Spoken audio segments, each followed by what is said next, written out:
As the year 1944 ends, Hitler opens a new offensive against the French front centered around Strasbourg, which had been liberated only a month before.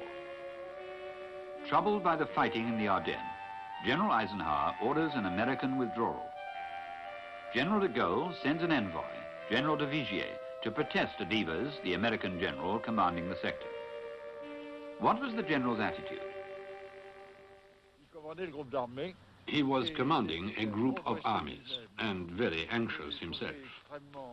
I found he was very torn between obeying the orders of his superiors and his personal feelings, because he told me, "General, I understand the French point of view because one of my grandmothers came from Strasbourg." He had tears in his eyes. And I felt that this man was absolutely tormented by the decision he had to take, and that he had to obey orders.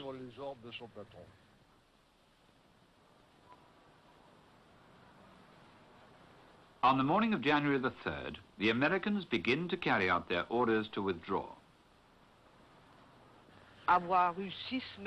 Having had 6 weeks of freedom after 3 years of continual pressures, continual fear, and to know that once again the Germans were coming back. It was more than I could stand. It was panic, real terror, like I'd never felt before, not even in the bombings or anything. But to know that they were going to come back.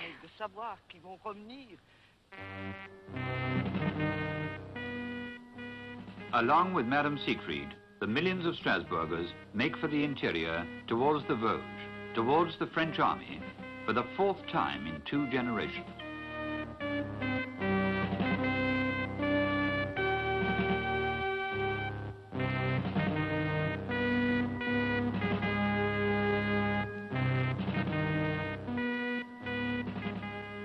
In deserted Strasbourg, the French freedom fighters organize the resistance. General de Vigier, who has been appointed military governor of the town, hastens to Paris to warn General Juin. Juin took me by the arm and whisked me off, and we saw General de Gaulle, who, in front of the map, made me repeat what I had learned the previous evening at Vittel. De Gaulle turned, very calm as always, to his chief of staff, saying, "Juin, you will do 2 things. You are going first to tell Delattre to take Strasbourg into his zone and to undertake the defense of Strasbourg himself. The second thing you are going to do is to prepare 2 telegrams. One is to Winston Churchill, the other to Roosevelt, to tell them that I have taken the decision to defend Strasbourg whatever happens." Je prends la décision de défendre Strasbourg quoi qu'il arrive. On January the 3rd, Churchill arrives in Paris. Drama. De Gaulle and Eisenhower are set against each other. Between policy and strategy, between good sense and sentiment, Churchill doesn't hesitate a second. With his help, de Gaulle finally convinces Eisenhower. Strasbourg must be saved. General de Lattre de Tassigny is ordered to defend the town. The 1st French army comes down from the Vosges to relieve the Americans. Time is not on their side. German radio is announcing that in a few days the swastika will fly again over Strasbourg Cathedral. As soon as he arrives, General de Lattre reassures the civilians. Strasbourg, liberated by French soldiers, will be defended by French soldiers.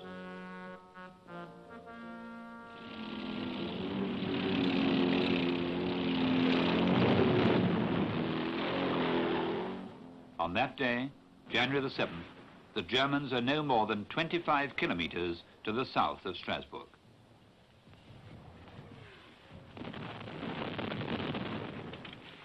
They clash with the 1st French army, who sacrifice themselves to delay the German advance. The survivors of the French Pacific Battalion are practically annihilated, and the Germans take many prisoners.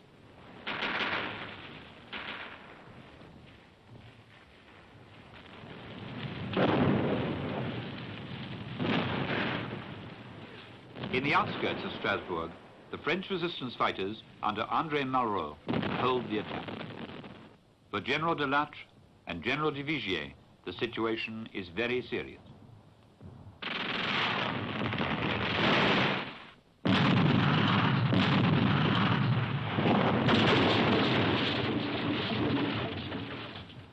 In the south at Oppenheim, the sacrifice of the 1st Infantry Division and of the Malraux Brigade at Kraft has stemmed the enemy's advance.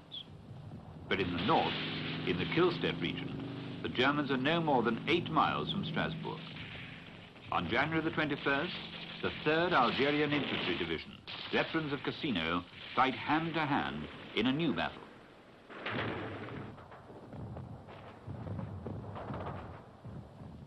A unit of the 2nd Armoured Division under Colonel Langlade arrives during the night, attacks and stops the German advance. Strasbourg is saved.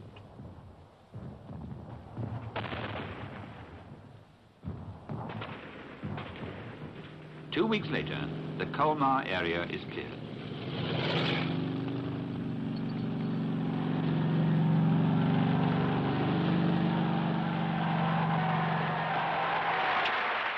On February the 11th, General de Gaulle comes to Strasbourg to attend a Te Deum at the cathedral. The long battle for the freedom of France is won.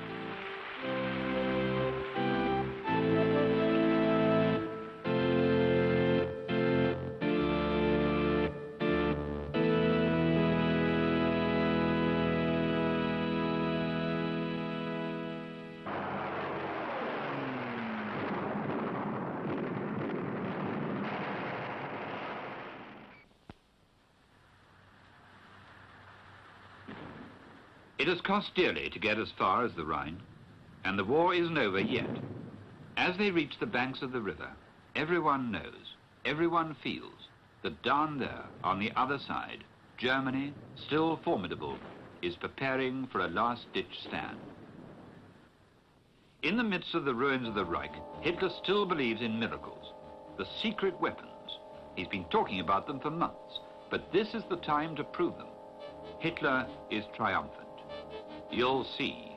We're going to destroy the Allied armies, and afterwards we're going on to conquer the world. With planes that fly at twice the speed of Allied fighters, like the Messerschmitt 262, thanks to jet engines, a new invention. The Luftwaffe's best pilots are already training to fly this plane, like Major Wilhelm Herget, who has chalked up 72 victories.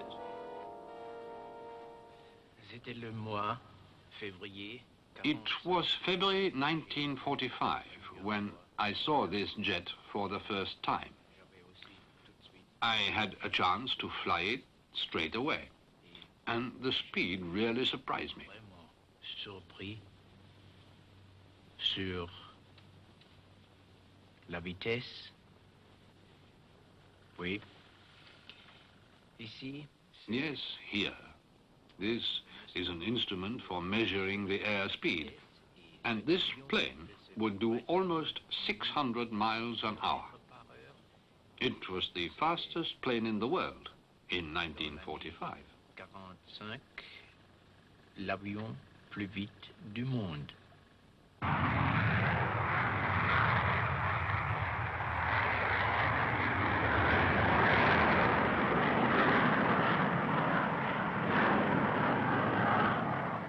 At the beginning of 1945, 2 fighter groups are equipped with the Me-262s, commanded by General Galland. German inventiveness grows, and they build a rocket plane, the Messerschmitt 163, which will climb 10,000 feet in 1 minute.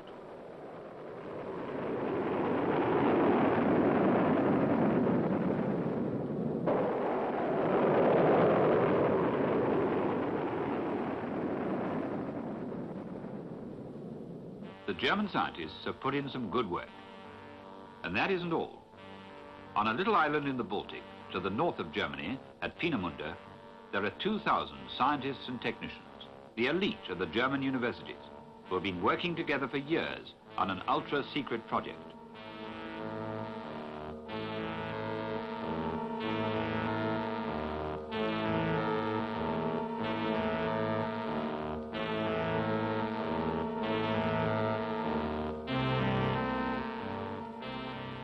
Among them is an engineer, Helmut Habermann, and a physics professor, Otto Müller.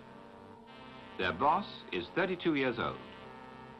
He's a young physicist with a touch of genius, Werner von Braun. For the moment, the Nazi war machine has claimed him. He's built a rocket for them, but it's not meant to go to the moon. It's a reprisal weapon, the V2. Yes, this machine here had certainly held a ton of explosive. Behind the warhead was the equipment case, which contains all the direction-finding and aiming devices, followed by the two fuel reservoirs, alcohol and oxygen. The alcohol and the oxygen went into the pumps under pressure and was then injected into the combustion chamber. Below that, we have a strong stream pipe which gives the exhaust gas great speed.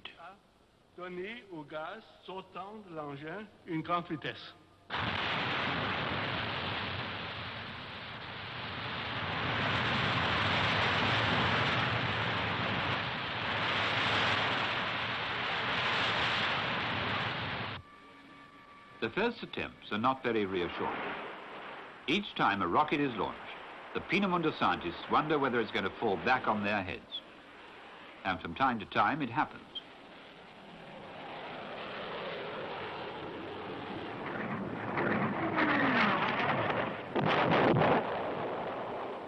All is not yet perfect. The guiding mechanisms, the coordinators, the radar.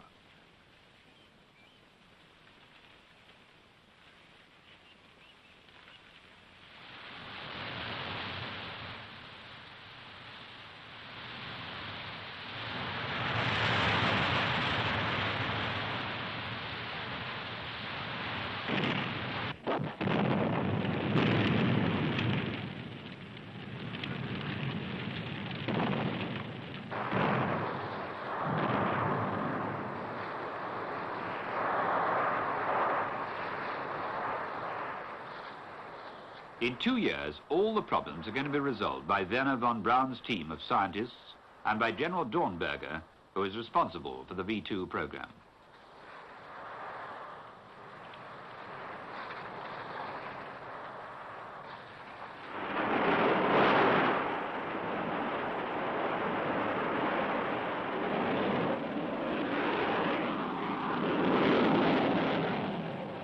The V2 is operational.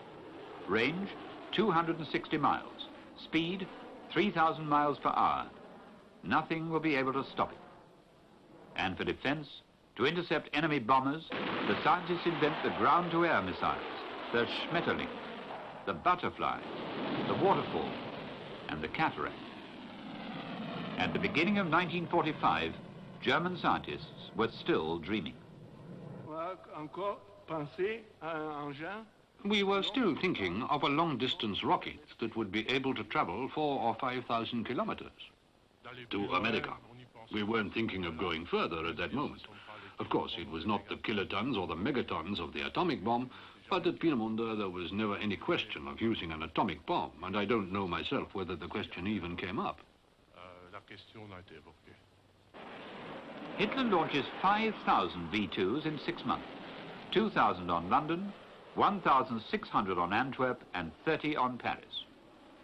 But the German inventions are too late. Only 5,000 tons of explosives in 6 months, while a single American bombing raid drops 3,000 bombs in 1 hour.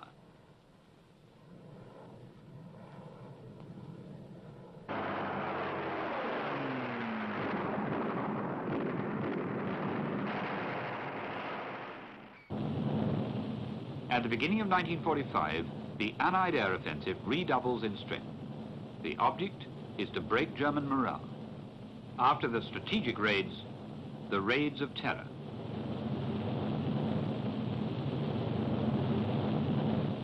On February the 3rd, 1945, 1,000 flying fortresses approached Berlin, capital of the Reich.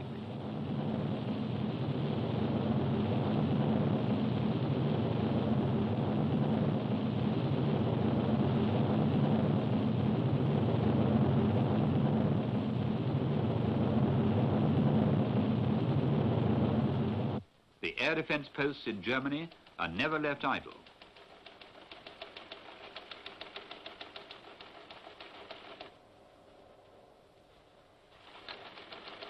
Achtung, Achtung! Fluchtklarmeldung vom Divisionsgefechtsstand. Eine Welle der feindlichen Flugzeuge hat die Flakzone im Süden erreicht und wird durch Flakartillerie bekämpft. Achtung, Achtung!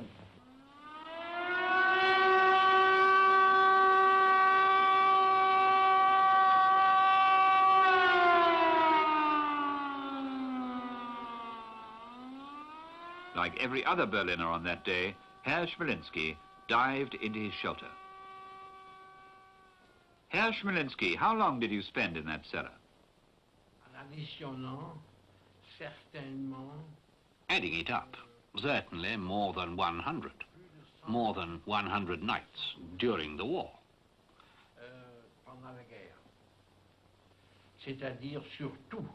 That's to say, mostly in the months of November and particularly January 1945.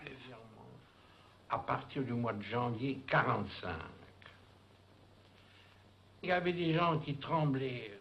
There were people who trembled, Une nervosité remarquable. who trembled all the time. There were friends who were very nervous, and there were others who got used to it. But in general, for most people, the longer it went on, the more difficult it became.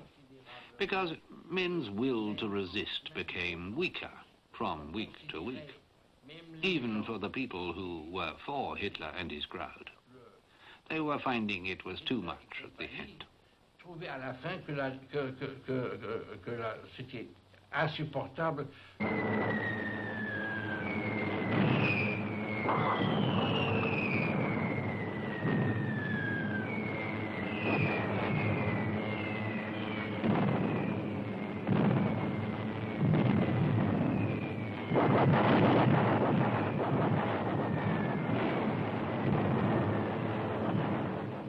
Among the targets, the ministry offices in Wilhelmstrasse, Hitler's chancellery, Göring's air ministry, von Ribbentrop's foreign office, Goebbels' propaganda ministry, and Gestapo headquarters. For a year, 1 million tons of bombs have pulverized German towns and cities. 50,000 on Berlin alone. Thousands of dead. No one has been able to count the number. 1 million homeless.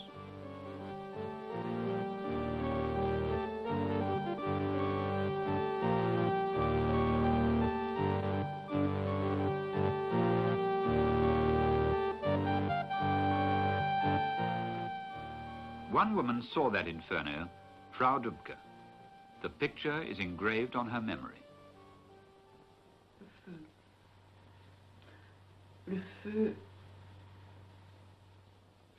The fire. The fire.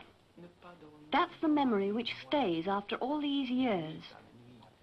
Not sleeping for months, night after night. Waiting during the day for the moment, it doesn't matter when, for it to start all over again. For weeks. Never eating, because hunger stopped one thinking. There's no place there for questions of philosophy, or even religion.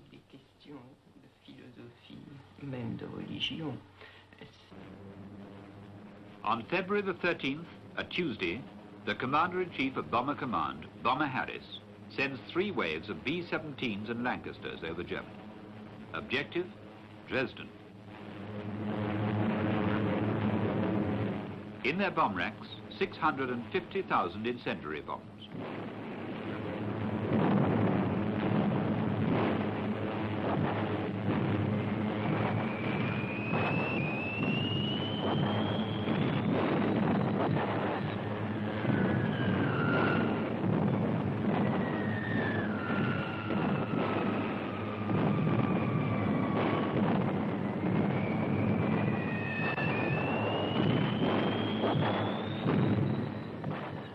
Minutes after the attack, the flames are visible for 200 miles in all directions. In the center, the heat reaches 1,000 degrees, creating a tornado which knocks down walls and razes trees. A tempest of fire devours the town. 135,000 people, men, women and children, perished in the inferno.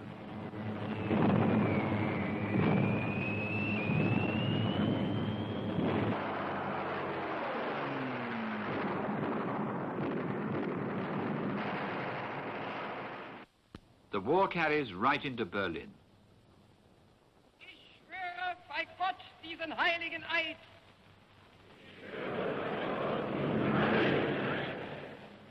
Dass ich dem Führer des Großdeutschen Reiches Adolf Hitler bedingungslos treu und gehorsam sein werde.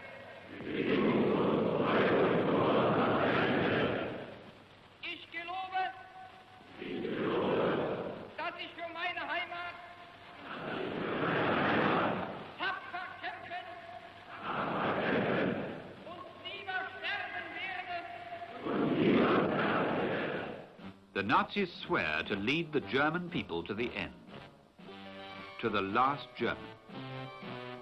I swear solemnly before God to remain implicitly faithful and obedient to Adolf Hitler, the Führer of the great German Empire. I pledge myself to fight for my country with courage and to die for her.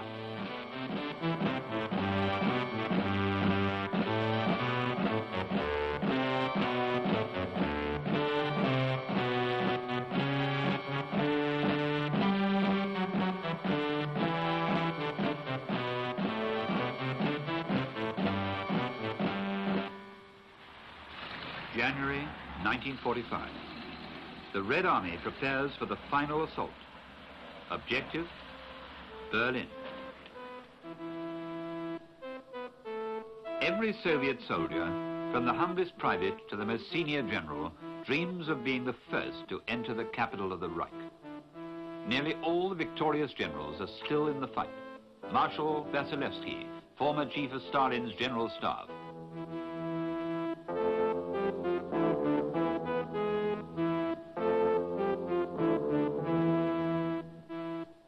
Chernyakhovsky, youngest commanding officer in the armed forces, and Ludnikov, hero of Stalingrad.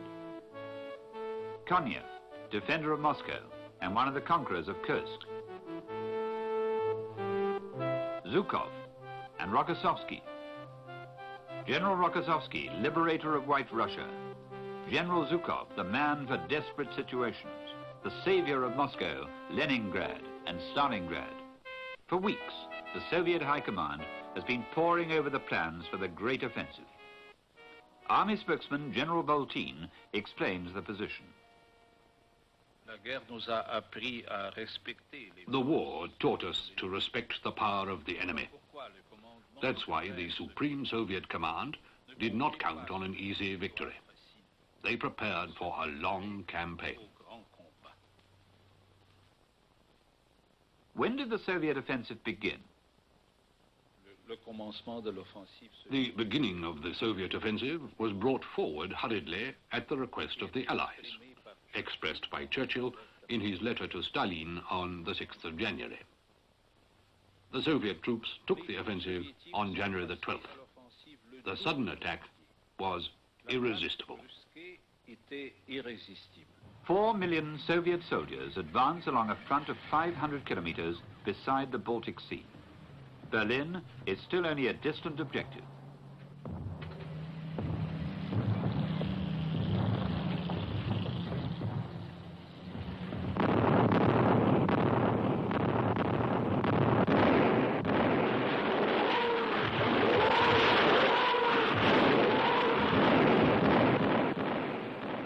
The armored divisions of Zhukov and Konev attacked the German front lines, advancing 200 miles in 15 days. But it takes weeks to liquidate the pockets of German resistance, like that at Poznan. The siege of Poznan lasts a month, and of the original force of 60,000 men in the garrison, Only 23,000 are taken prisoner. The rest are dead. The commander of the garrison, General Metten, accepts surrender. His aide prefers suicide. A soldier wishing to escape dishonor, perhaps. Or perhaps a Nazi afraid of punishment at the hands of the Allies. For the atrocities committed here, in the Polish territory annexed by Hitler, include torture chambers and mass executions.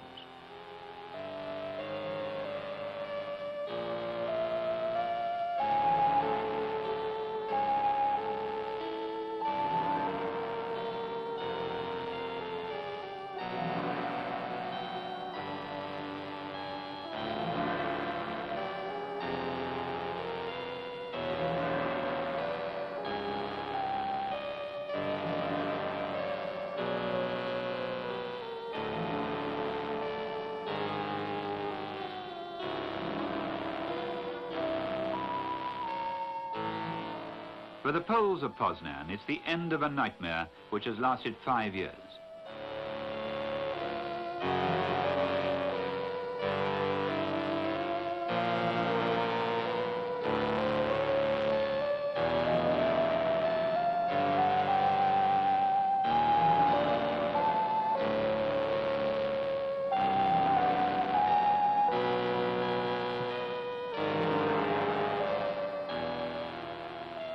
The end of the nightmare, too, for the French prisoners, entombed in the Silesian camps ever since Dunkirk.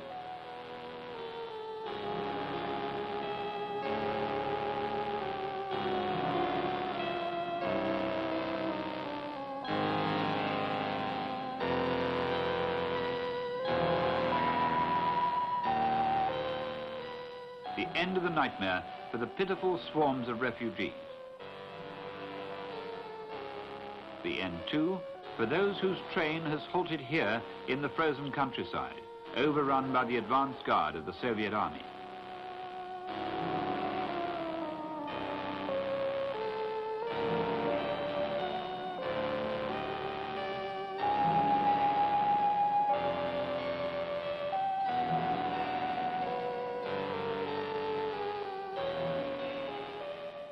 At the end of the road waited Majdanek, Treblinka, and Auschwitz, the factories of death.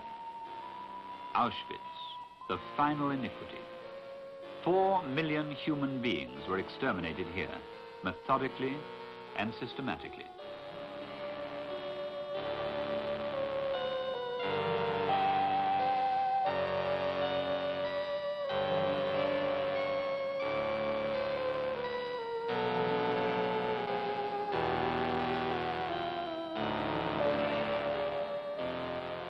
The Russians enter the camp on January the 27th and find only a few thousand survivors, numbered for life with the tattoo of the SS.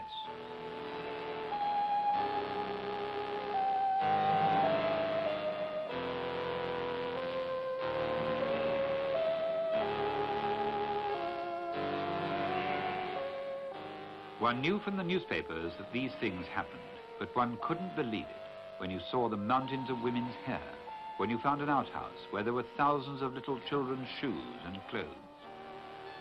It's the most distressing moment of the war for the liberating armies.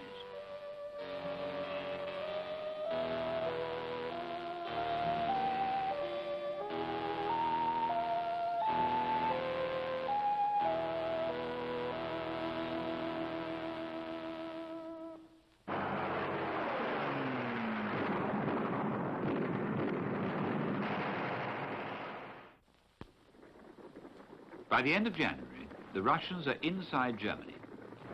Nazi Germany. Hated Germany. Germany, who for the last 6 years made Europe and the world tremble.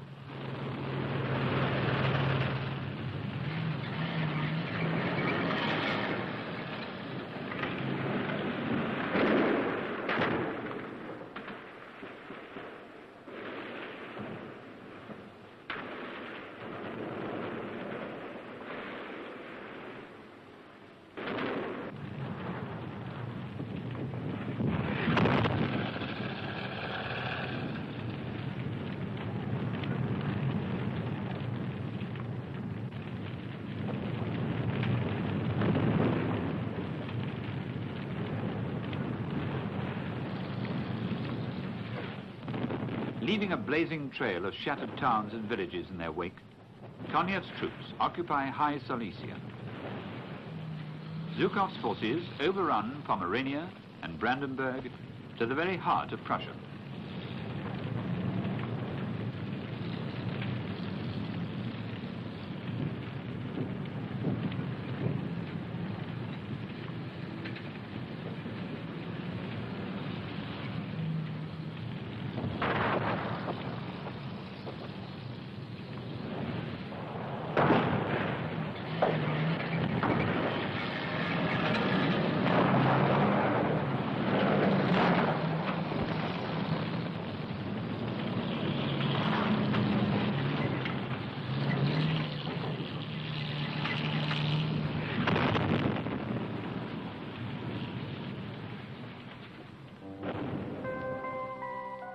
Hitler, waiting in vain in his eagle's nest, returns hurriedly to Berlin, fuming.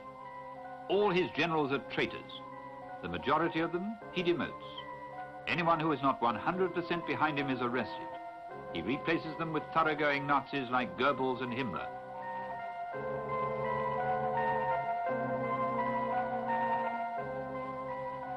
His hysterical outbursts re-echo throughout the Reich. We will never surrender. Protect our wives and children against the Red Hordes. Victory or Siberia.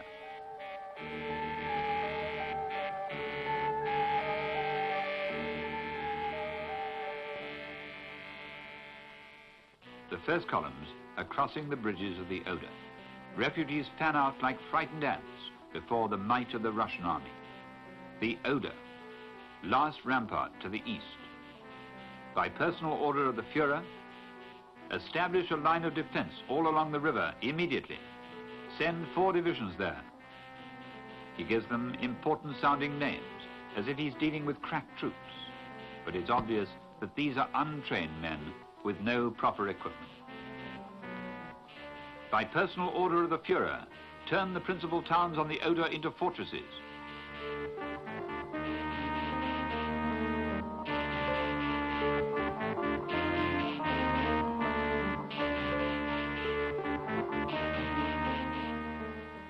By personal order of the Führer, send 2 divisions of the Armored Corps to hold them, these to be brought back from the Ardennes front.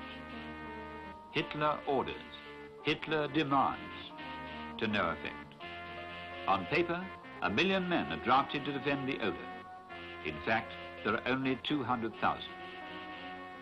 When the Russians advance, it's obvious that they have a 5-to-1 superiority in numbers. Does anyone still believe in Hitler? Does anyone still believe in Germany? Don't ask questions. Obey the personal orders of the Führer.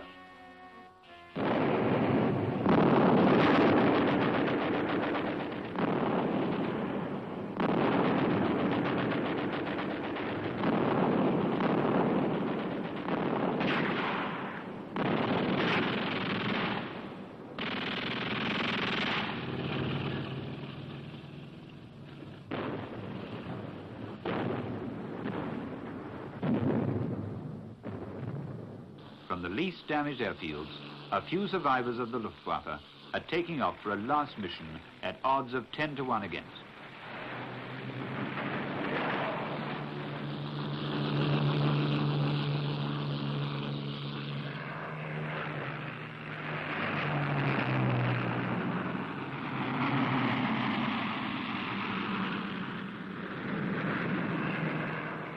One of those pilots, 29-year-old Colonel Rudel, lost a leg on a dive-bombing mission. 3 weeks later, he returns to fight again, and with the 2 cannon he has installed in his Stuka, knocks out his 2,000th tank.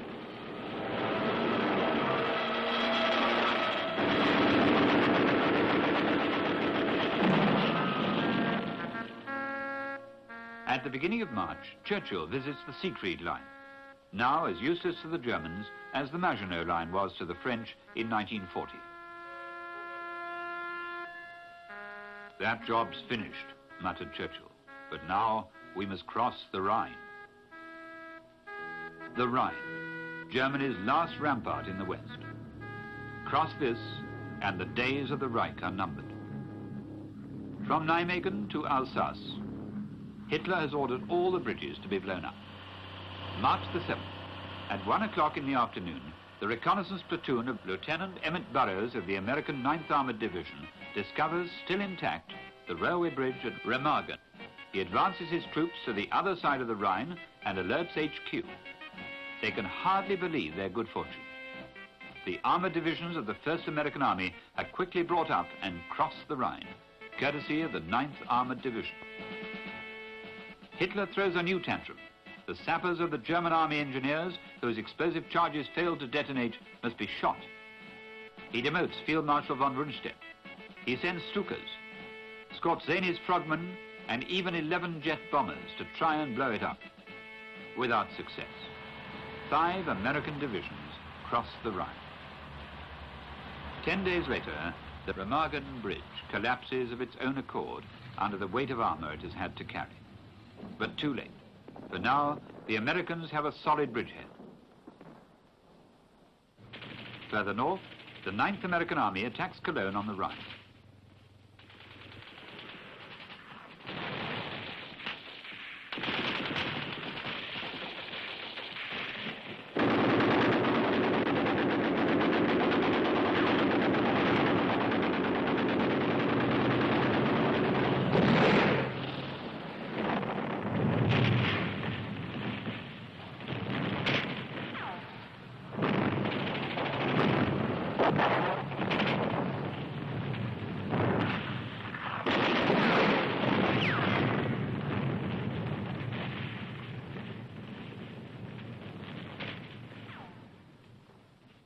Miraculously, in the middle of the ruined city, the celebrated towers of the cathedral, over 500 feet high, are still standing as they have for 7 centuries.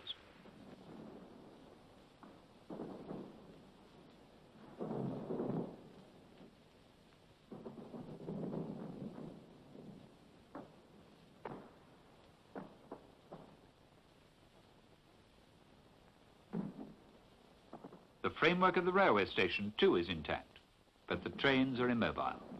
The entire German transport organization is disrupted.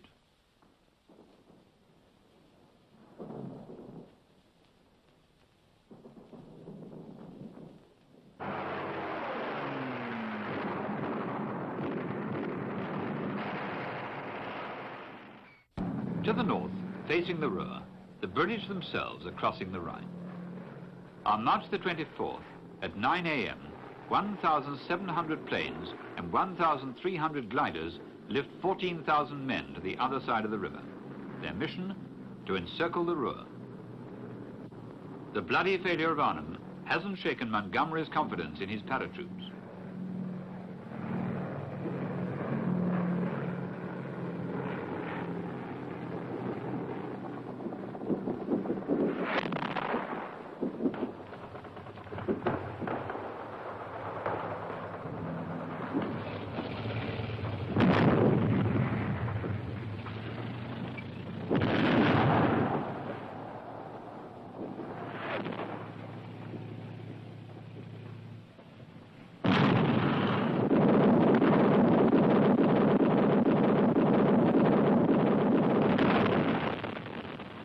The operation is successful, but with heavy losses.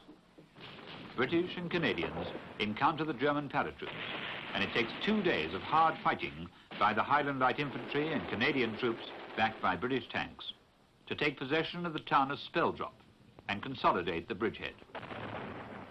To the south, in the Palatinate, the French cross the Rhine in their turn at Gemmersheim on March the 31st. The 2nd Armored Corps of General Montsabert, Algerian and Moroccan sharpshooters, and the freedom fighters of Colonel Fabian, supported by the 5th Armored Division, take Karlsruhe 3 days later.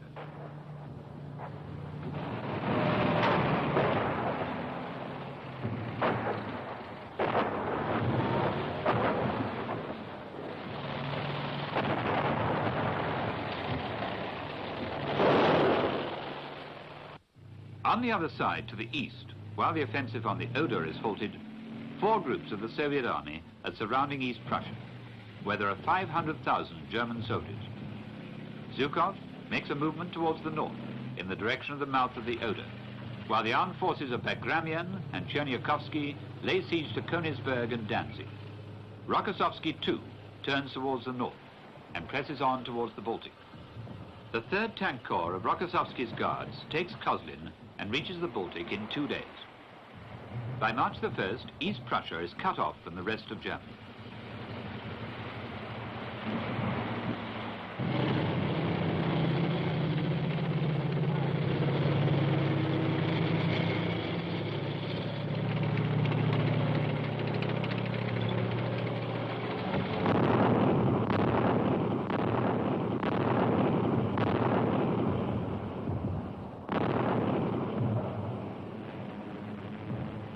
Meanwhile, Bagramian and Cherniakovsky are surrounding Königsberg. Day and night, Soviet planes hammer the town.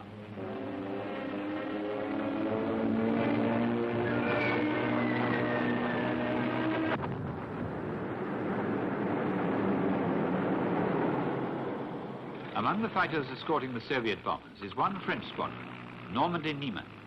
Before the Battle of Königsberg, it's decorated with the Order of the Red Flag. All Russia already knows the faces of these French, who have chosen to come and fight at their side in the blackest hour of the winter of 1942. For the Russians, they've become comrades in arms, heroes of the Soviet Union. They are 100 strong. 56 of them are to be killed in battle. Airborne in their yaks, they win 273 victories.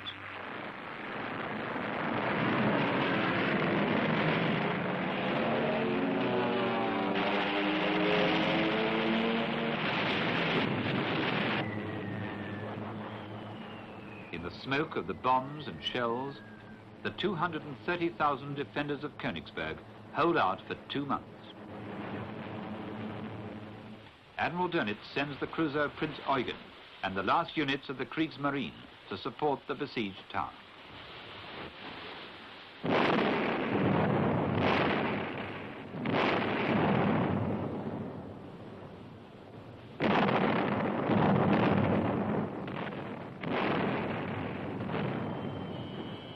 All available ships are sent to save as many people as possible.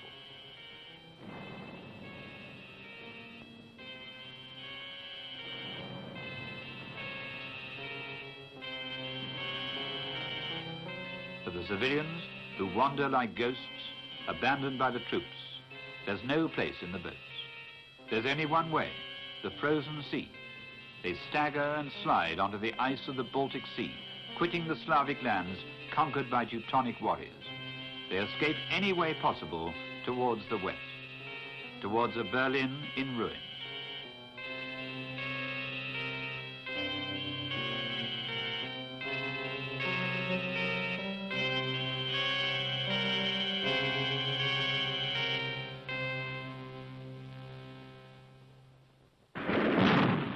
On March the 28th, Rokossovsky's Russians and the Polish troops under his command take Danzig.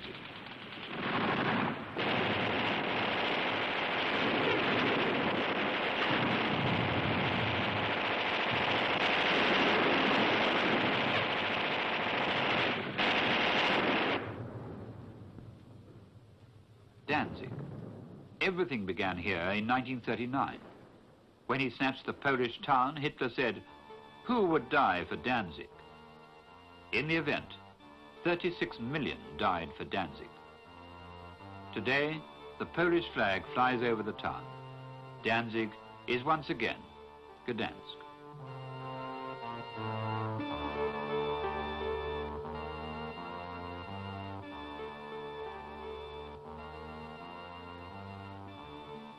In front of Königsberg, which still holds out, Marshal Vasilevsky comes to replace General Cherniakovsky, killed in combat. On April the 6th, he makes a final assault.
The Russians take 84,000 prisoners, dazed and holed up in cellars.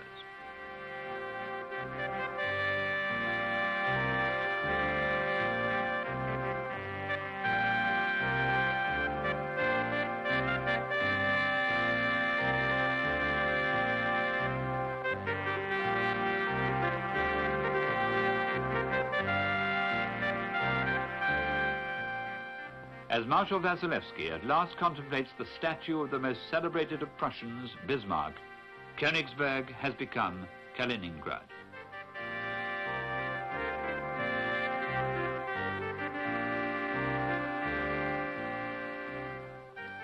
East Prussia, fatherland of German nationalism, is struck off the map.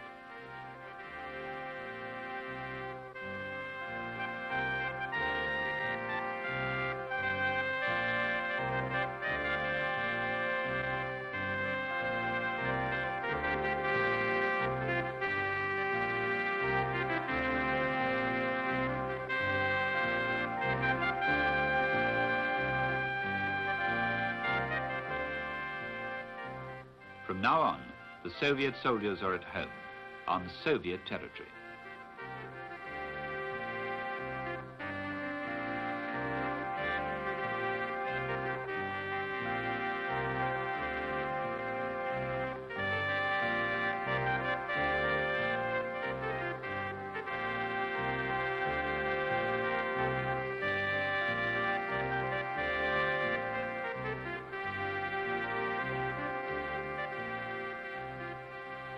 It's not only that they've conquered the actual territory, but also the enormous industrial potential of Germany, the shipbuilding industry of the Baltic, the factories of Silesia. Immediately, the Russians begin to take the machinery to pieces and dispatch it to the Soviet Union. What's to be done about the loot?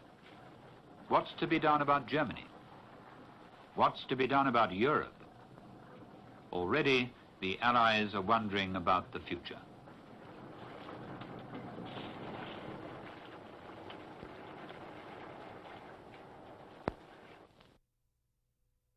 15 major battles of the Second World War. Their impact was enormous and decisive. See newly released documentary footage on the dramatic encounters in the Atlantic and the Pacific. See the great historical battles in Russia, the Normandy landing, the bombing of Berlin, the invasion of Italy. See the big battles of World War II, the fateful encounters upon which hung the destinies of men and nations. See the big battles.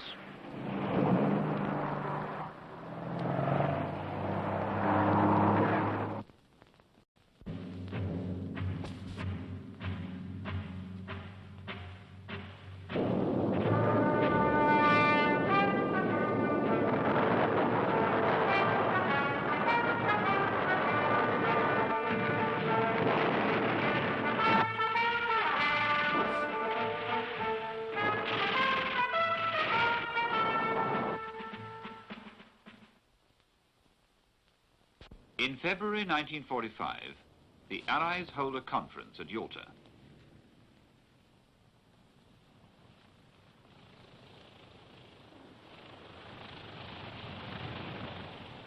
It's a triumphant Russia that greets Churchill and Roosevelt.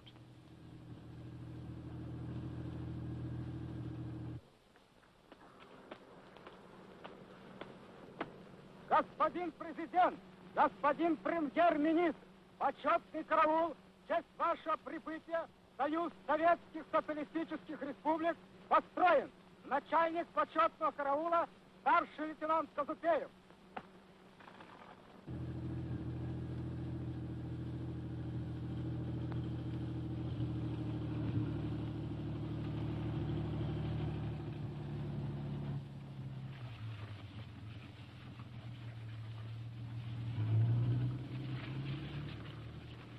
Together, the Allies planned the victory. Now they must organize the peace, and that's even more difficult. Who will make the decisions? The big three alone. Churchill, the fighter. He has always mistrusted Stalin. His personal prestige is immense, but already the British Empire is cutting a relatively poor figure. It's no longer able to impose. It must persuade. Stalin, the Bolshevik. He is at the height of his power. All his life he's had to scheme and plot. Today, he is the strongest there. Roosevelt, the pacifist. He directs the most powerful country in the world, but he doesn't believe in force. About Germany, there is agreement. She will be demilitarized, denazified, and occupied. Thanks to Churchill, France will also have an occupied zone. The four powers will be at Berlin. For Europe, the bargaining is over. But what about Romania, Bulgaria, Hungary? It's agreed that they will be in the Soviet zone of influence. But for Poland and Czechoslovakia, the discussion is heated. After hours of negotiations, a compromise is reached temporarily. Roosevelt is satisfied. He has confidence in the future. But seeing his face ravaged by illness, everyone knows he has not long to live.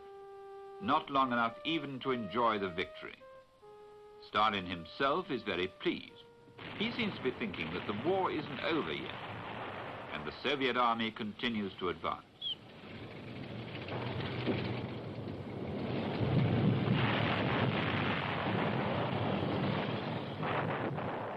On April the 16th, Zhukov and Konev take the offensive again and cross the Oder.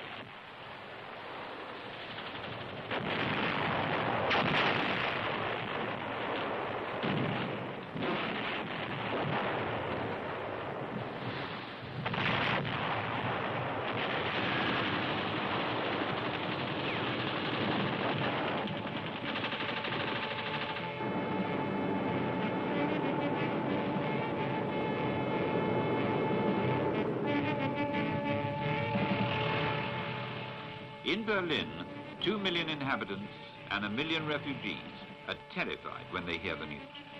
The Russians have straddled the Oder. They're as good as here. "We will defend Berlin to the end," roars Goebbels over the radio. "Fight relentlessly, fanatically." All men between 14 and 70 years of age, even the crippled and the sick, are enrolled in the Volkssturm, the people's militia.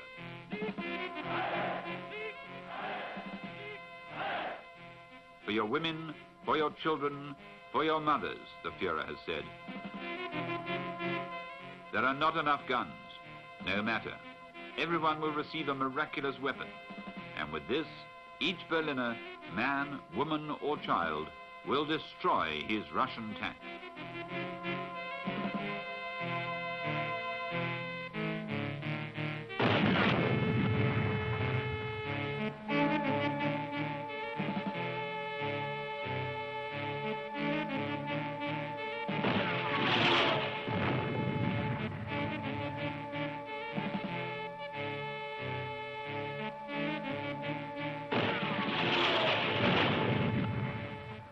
Germany, says the Führer, is going to save Europe from the hordes of Central Asia.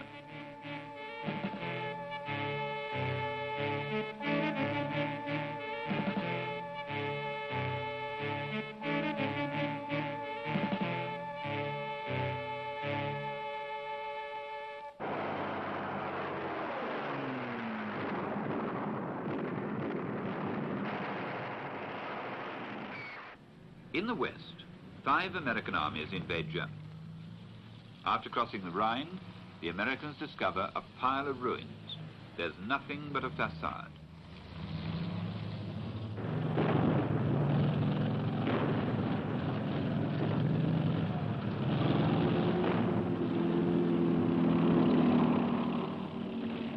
Certain units of the Wehrmacht resist with desperate energy. It takes one division 6 days to take Asraffenburg, close to Mannheim.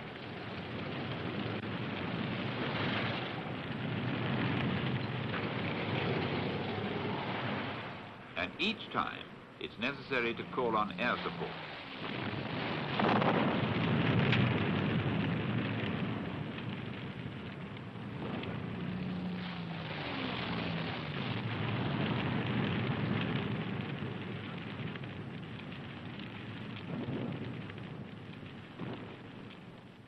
For the German soldiers, there's no hope. Not anymore. Neither to the east, nor to the west. So why do they continue to fight as they do?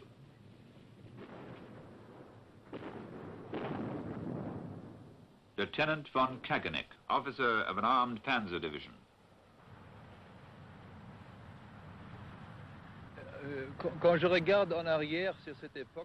When I look back on this era, 27 years ago, I see it like a dream, like a mad dream, like a nightmare. It was an ever-accelerating disaster, like a film which unrolls faster and faster. I remember the bombardment of Dusseldorf. I remember presenting a decoration to 2 of my sub-lieutenants who had received a very high decoration for bravery in the Battle of the Ardennes. I made another speech, extolling the good old traditions, honor, pride of a German officer, and reiterated the same stupid words. It is necessary to fight for the fatherland to the last drop of blood, to the end, to the last cartridge. And people believed it. Discipline was still very strict.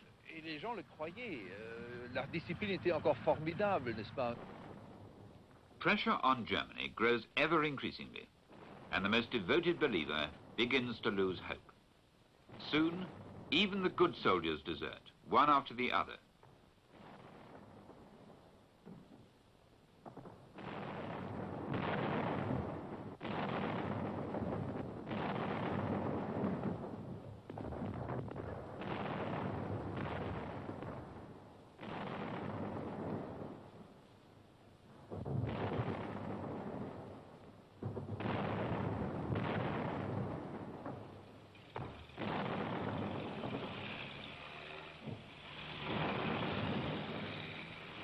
Entire divisions surrendered. On April the 18th, the whole of Army Group B, a total of 317,000 men, is taken prisoner in a pocket of the Ruhr. German civilians begin to ask themselves, are the Americans, after all, conquerors or liberators?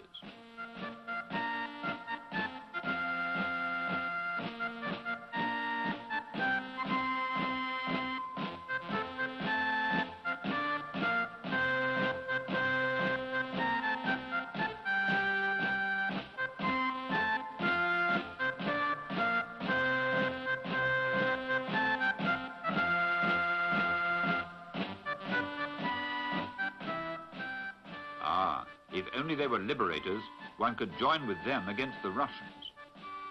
General Garand even offers the Me-262 jets to the Americans. He sends one of his own pilots as intermediary, Major Wilhelm Herget.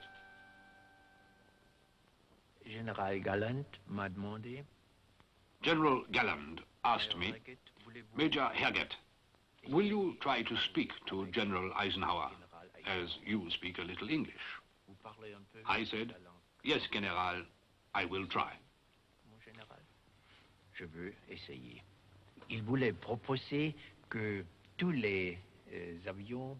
He wanted to suggest that all the Messerschmitt Me-262s should fly, with the permission of the Americans, against Russia. Contre la Russie. J'ai pris le 2 mai un Fiesler Storch pour aller à Schleißheim.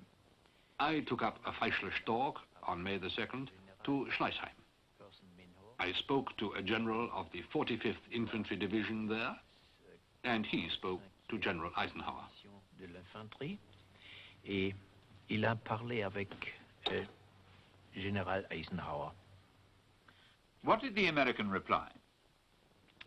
General Eisenhower. General Eisenhower said no. Et après ça, After that, the Luftwaffe was finished. On the motorway from Frankfurt to Nuremberg, the American 7th Army under General Patch advances in giant strides. This is Hitler's triumphal way, which leads to the sanctuary of Nazism, Nuremberg. But Nuremberg is in ruins.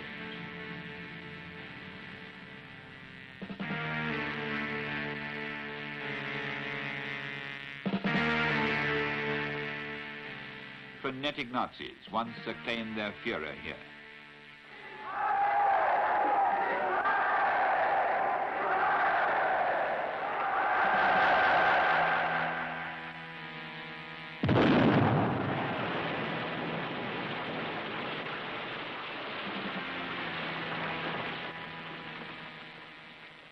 The Third Army liberates Buchenwald. A horrified Patton asks Eisenhower to come and see it for himself.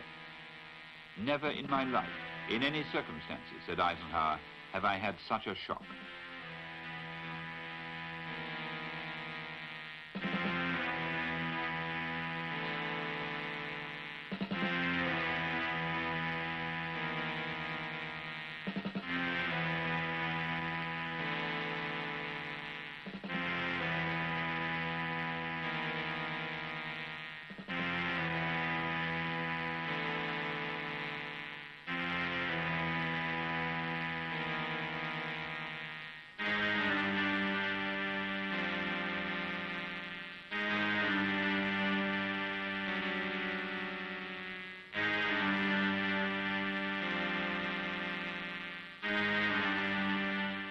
The desolate countryside, the communal ditches.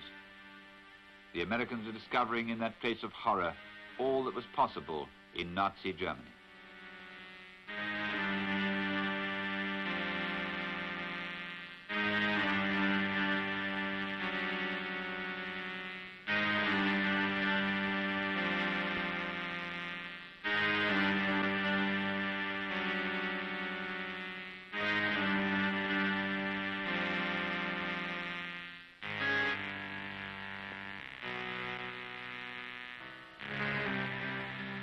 We didn't know about it, wail the Germans. Well, go and see. Get inside.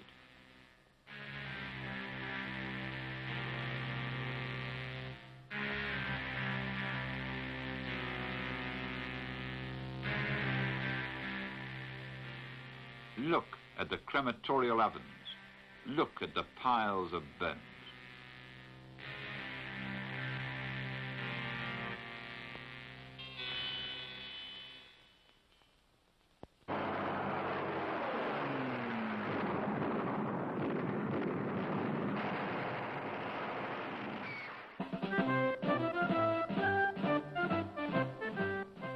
At the end of April, the First French Army, having cleaned up the Black Forest, stretches across Germany to the Rhine and the Danube. The 2nd Divisional Brigade goes as far as Berchtesgaden. The French First Army takes Freiburg, then Stuttgart. Stuttgart, which is in the American operational zone. Truman protests to de Gaulle, who replies, "Here I am, here I stay." 28,000 German prisoners replace the liberated French prisoners in the prison camps. For 5 years they waited for this day, never doubting that they would be freed by French soldiers.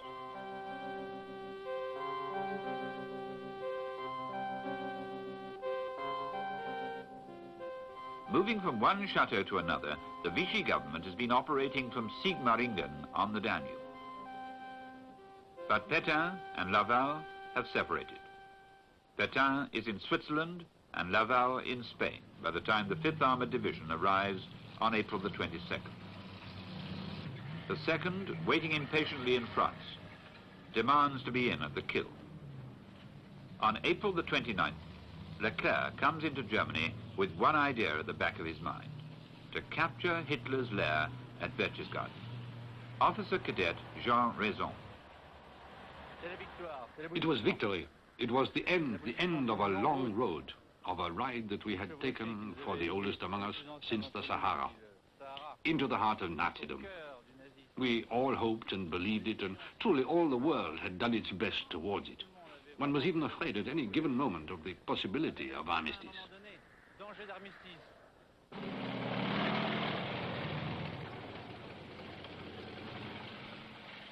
On the 4th of May, the spearhead of the 2nd took Berchtesgaden railway station. Behind a bit, close to the square, you see this train. We found the train completely closed. Sticking our noses in, as usual, some of us went to look inside. To our amazement, we found it stuffed with provisions, wines, pictures, all sorts of treasures. It was Goering's train. In the utter chaos of Germany in 1945, he had been moving his possessions from Green Hall to Berchtesgaden. With the loot that Goering has pillaged all across Europe, from the churches, from the museums, the Cranachs, the Rembrandts, the Renoirs, the Manets, and ingots of gold, tons of gold. Captain Thuerer is the first to enter the Berghof, Hitler's villa above the town. He precedes Officer Cadet Raison. It's here exactly. This is where Hitler's villa was. You can only see the foundations, the ruins. There's not much left. Hitler had abandoned his villa, the ruins of his home, symbolic of all that was happening in Germany. The villa had been prepared for extraordinary events.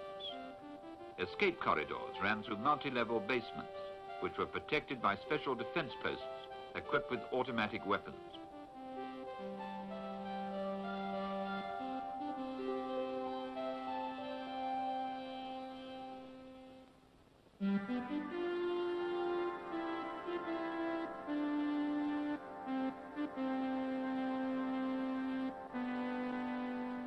The occupants had left hurriedly, and only the debris of the master's possessions remained.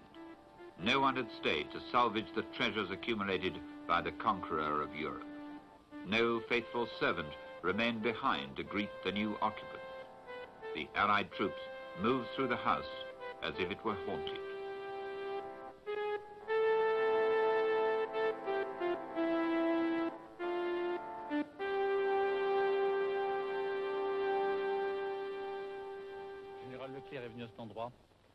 General Leclerc came to the spot the morning after, at about 9:30.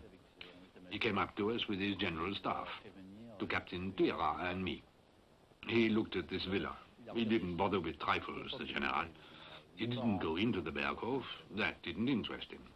What did interest him was to have led his division, as he had led them since the outset, since 1940, and to have arrived here to raise the French flag on the house of Hitler himself at the Berghof. It was a big flag, blue, white, and red. He expressed his satisfaction to us. I remember for the photo of the officer cadets, the senior officers were also in the picture. He said to me, "Ah, the officer cadet, here." And if there was one there whom he wanted, whom he thought highly of, he was a lucky man. So far, so good, General Leclerc said to his men. But we must go up there, to the nest of the eagle, where Hitler felt he dominated the world.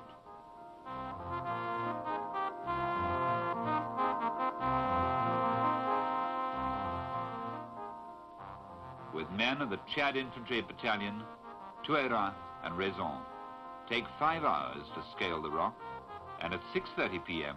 they plant the flag of Free France. It was an enormous room, very pretty, with a great fireplace and a magnificent view. The cloth was laid on the table. We discussed it, and I must confess that, well, we took a few things. This is what I found and hid for 27 years at the bottom of my chest of drawers. You see the monogram, AH. Why did I take this and not the others? Well, that's how it was. We were rushed. A serviette, this serviette, which was part of a table set, AH, and the big tablecloth. I put it in my belt, too. It replaced the flag. La grande nappe, je l'ai emmenée aussi dans le ceinturon. Elle a remplacé le drapeau.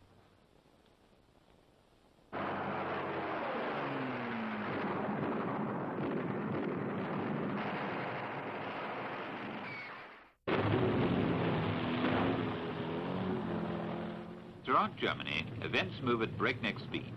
On April the 25th, the tanks of the American First Army reached the Elbe at Torgau.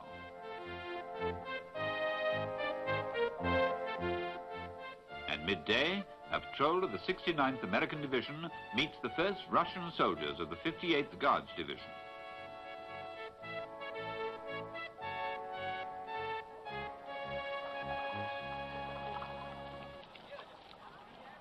In 24 hours, Torgau, an obscure little market town in Saxony, has become celebrated throughout the entire world.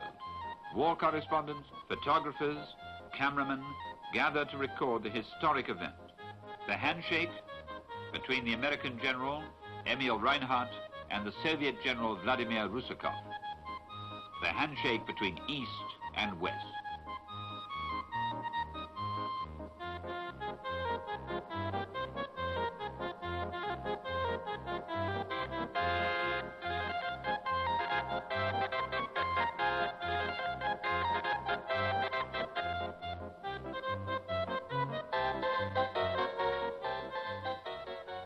While the American and Russian soldiers are fraternizing on the banks of the Elbe, in San Francisco, the first conference of the United Nations is taking place. President Truman declares, "We have fought together in war. Now we shall work together for peace." The troops are only too pleased to drink to that. In the north, it's Britain's turn to meet up with the Russians. After taking Hamburg, they close ranks near Wismar on the Baltic.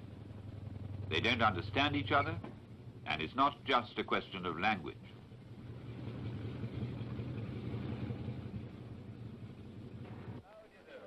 How are you, pal? You're one of Joe Stalin's soldiers, and I'm pleased to meet you. We've both come a long way together, and we've done a good job. Очень довольна тем, что наши союзники также били врага, как и мы. What does that mean, Staline? Very good. What does that mean? Eh? What does that mean? How do I know? How do I? Well, we can't speak the lingo, but we can fight the same way together, can't we? Yes. Well, all the best, old man. I'm very, very glad to have met you.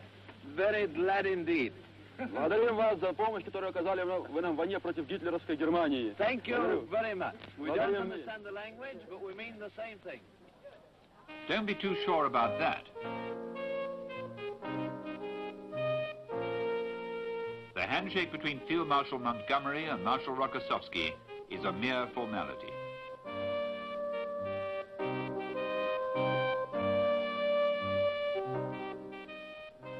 Behind his polite smile, Montgomery hides inner frustration. If only they'd listened to him, he would already be in Berlin. And if we could beat the Russians to it, things would be much easier for us in the post-war years. But Eisenhower didn't agree. He reckoned that Berlin was merely a geographical location in which he wasn't interested. Well, we were to pay very dearly for that. On the other hand, for Marshal Zhukov and the whole Soviet army, the prize of Berlin is the principal objective. For 2 months, 2 million Russian soldiers have fretted impatiently 40 miles from Hitler's capital.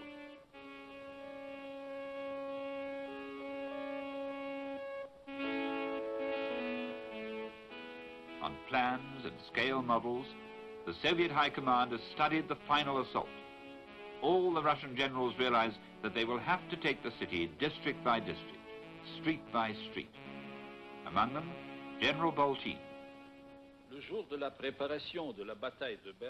The day of preparation for the Battle of Berlin has arrived.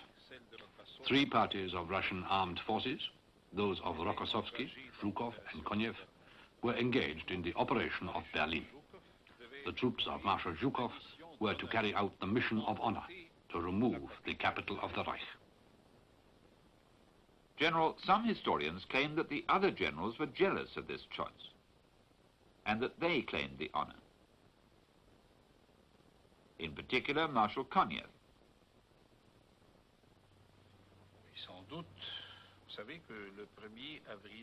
Yes, no doubt that's true. On the 1st of April, the 2 marshals, Zhukov and Konev, were invited to headquarters. where Stalin himself sketched the border between the White Russian front and the Ukraine front. He had drawn them close to the town, Lubin. And that left the space to the west and to the south of Berlin empty. Let the best man win, in fact. Yes, in fact, that's how it happened. And the battle, the assault on Berlin, occurred on two fronts, Zhukov's and Konyev's. Konyev was now able to throw all his tanks on Berlin. On April the 25th, the capital was surrounded. Marshal Voronov had concentrated 22,000 heavy guns around the city, one every 30 feet.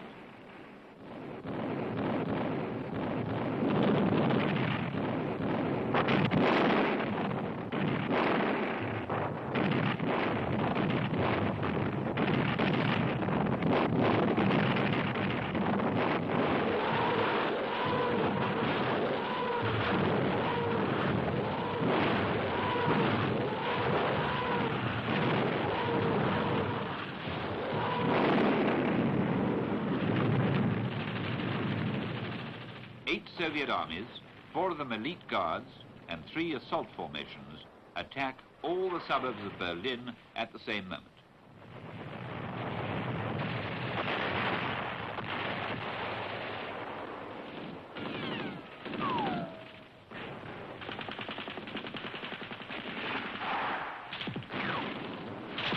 At Potsdam, at Spandau, and at Pankow, the 200,000 German soldiers of the garrison defend each ruin, cling to each section of wall.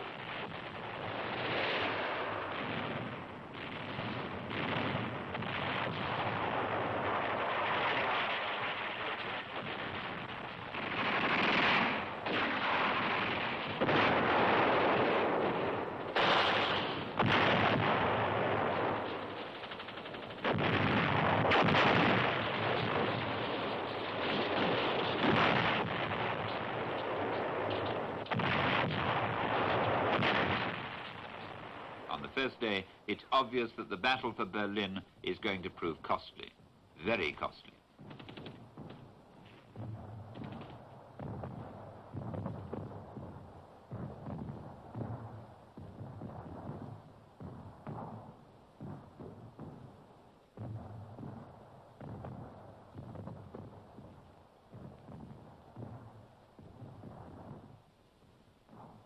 Each block, turned into a fortress, has to be raised by the Russian artillery.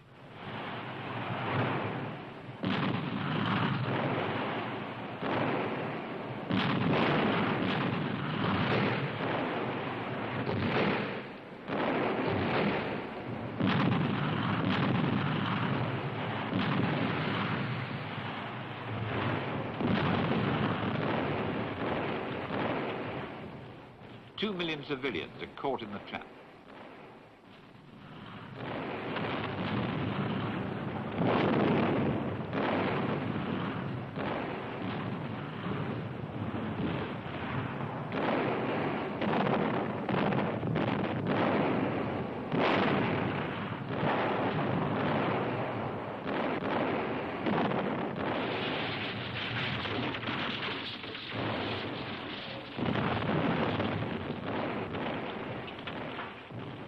In the middle of this inferno was one woman, Frau Dumpke.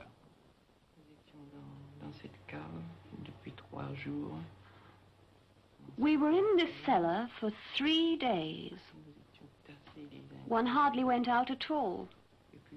We piled one on top of the other, and one felt that it was all near, very near. And one had got used to the noise of the grenades, to the sound of everything falling. And one felt the impact of grenades exploding in all the gardens.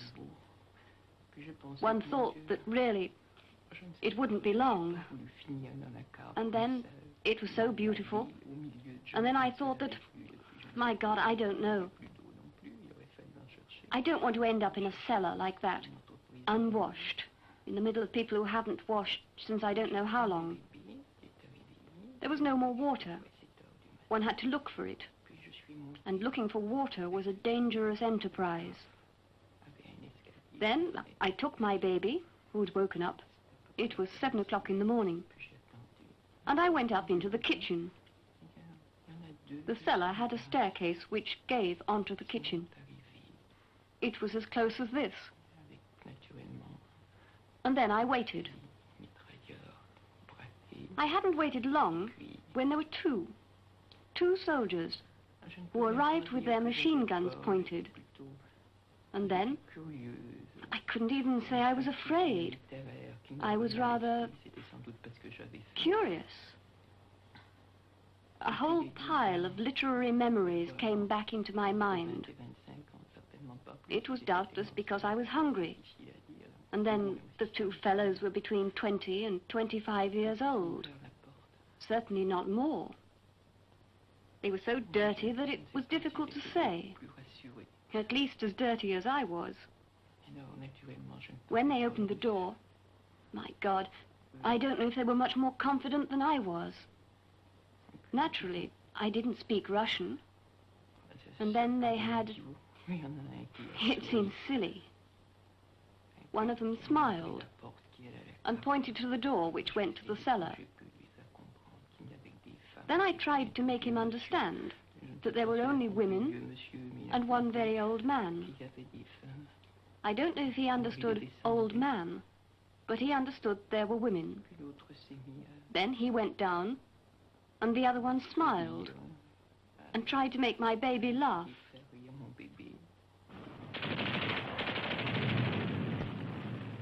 The arrival of the first Soviet soldiers terrifies the Berliners.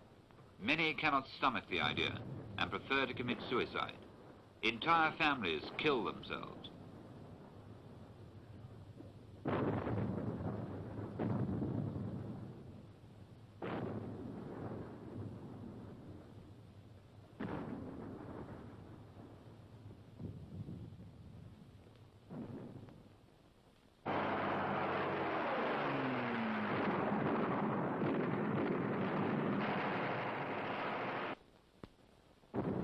Survival becomes increasingly grim for the Berliners caught in the city.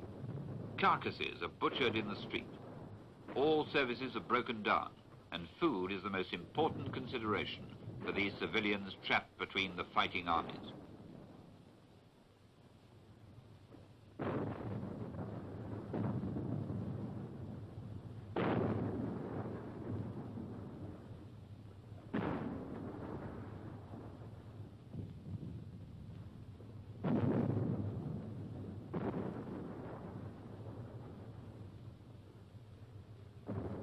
Water is even more precious than food, and people seek it everywhere, even in the drains.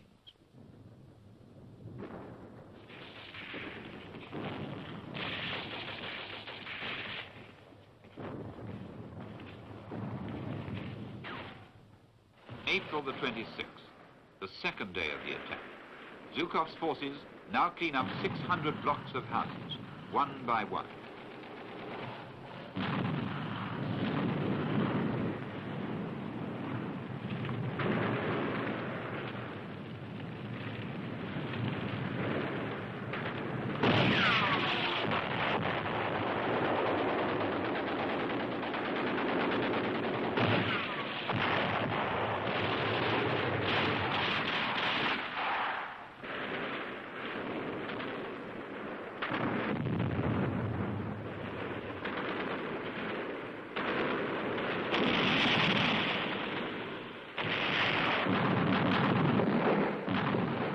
The 27th of April, the 8th Army, under the command of Zhukov, the hero of Stalingrad, seizes Temmelhof aerodrome, 4 miles from Hitler's chancellery.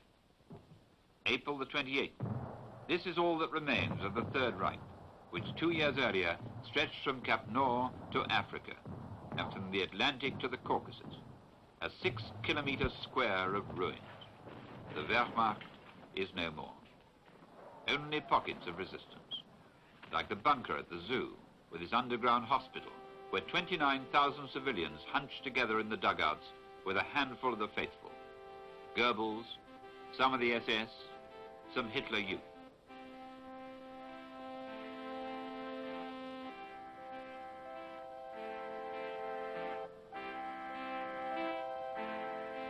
For the last time, Hitler comes out of his hole.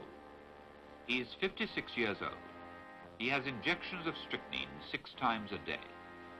He knows that the game is over, but he wants Germany to collapse with him, to the last stone, to the last child.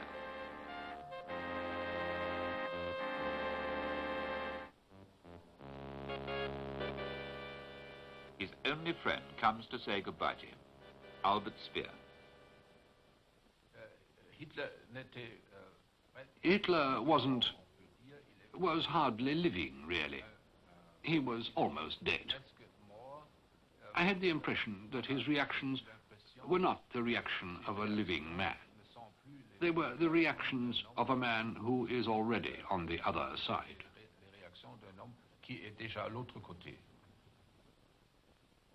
What did he say to you? He said to me, "The war will be finished in a few days. I am going to commit suicide, and I shall be very happy when things are over, because I've suffered too many setbacks in the last months, and the betrayal of my closest collaborators, and now I shall be free from all my cares."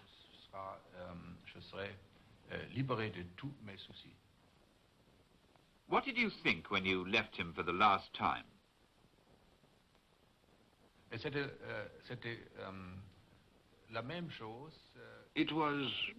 was the same when I left him. I thought he would send greetings to my family, or perhaps that he would say to me that he would wish me luck. But he was as cold as ever. I think now that he was upset because I didn't want to stay in Berlin and commit suicide with him. Here, in this bunker, on April the 30th, Hitler names Grand Admiral Dönitz as his successor, then marries his mistress, Eva Braun. At 3:30 p.m., Eva Braun poisons herself.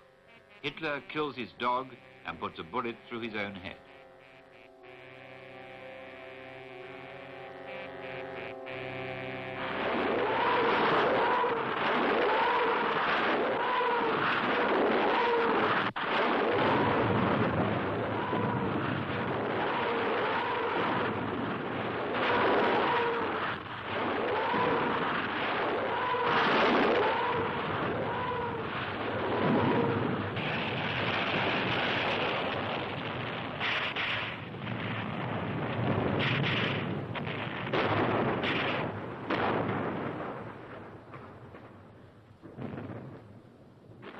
It requires 2 days after the death of Hitler to mop up the last square mile around the Reichstag, 3 divisions to take the Imperial Theatre and the Gestapo headquarters.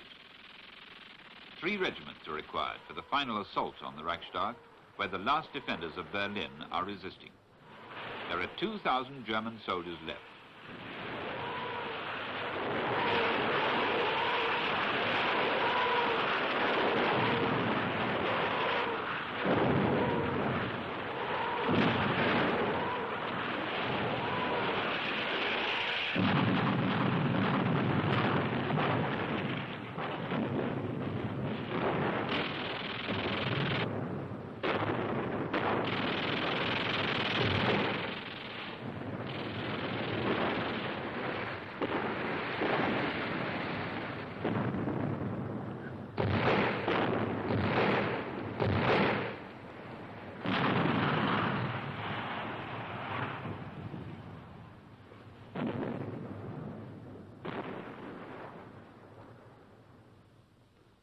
After 2 days and nights of hand-to-hand fighting, 2 soldiers of the elite 3rd Army shock troops, Sergeants Mikhail Yegorov and Melaton Kantaria, run up the red flag on the dome of the Reichstag. It is 8:23 a.m. on May the 2nd, 1945.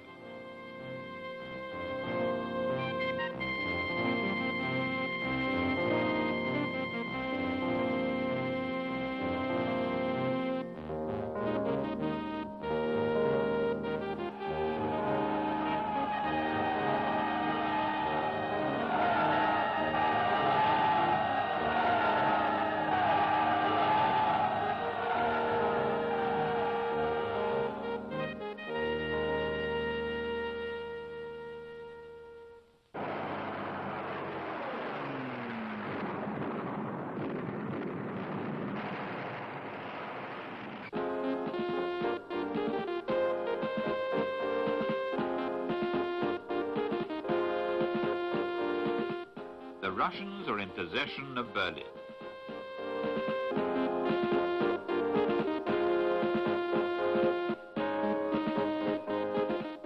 For the first time since the outbreak of war, Marshal Zhukov has a smile for the cameras. He smiles when he sees the ruins of the Chancellery, the great gallery where Hitler lauded it amidst foreign ambassadors and believed himself to be the master of Europe.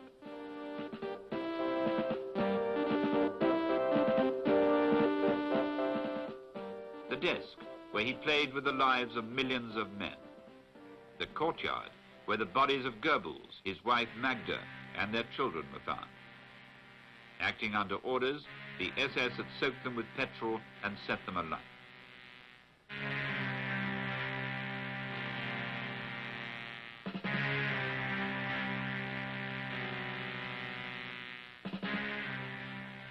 And the Führer, is that him?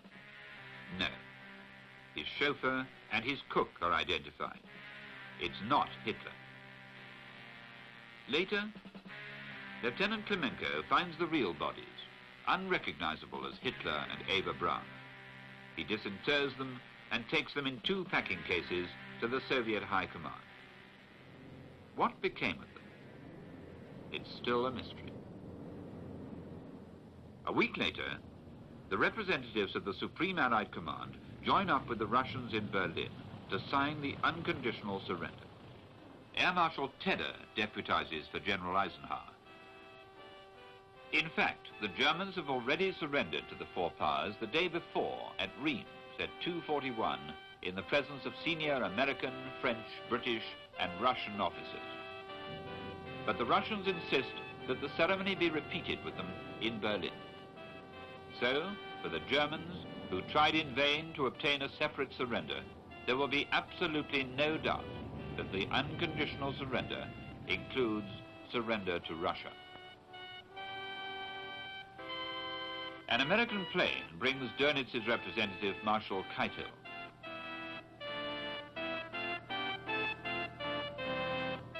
As he reads the texts that have been sent to him, and which he is to sign at once, the former chief of Hitler's general staff loses his last illusions.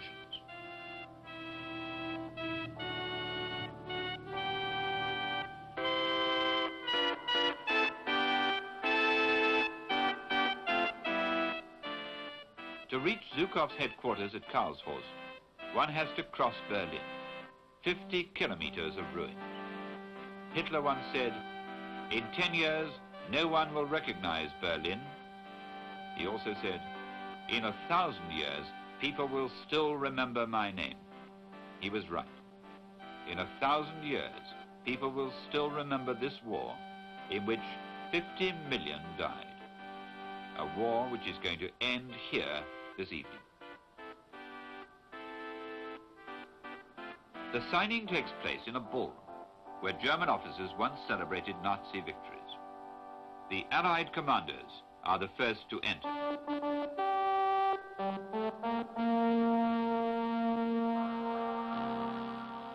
Led by Marshal Zhukov, they take their places at the far end of the table.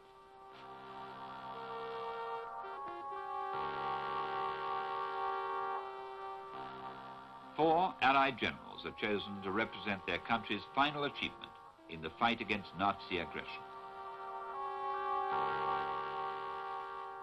Air Marshal Tedder for Britain, Marshal Zhukov for the Soviet Union, General Spaatz for the United States, and General Delattre for France. These men have been designated to witness Nazi Germany's last official act, unconditional surrender.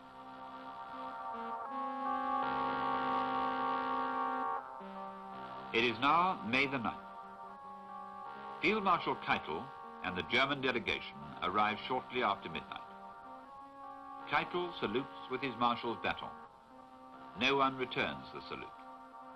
He remains impassive for the rest of the proceedings.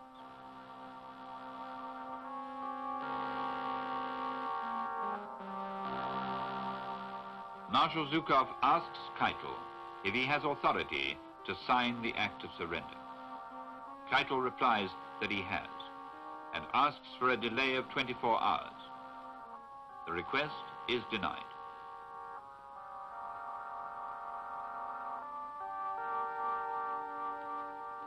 At midnight, Keitel presents himself at the signing table and is handed the act of surrender. Keitel adjusts his monocle and dutifully signs the papers.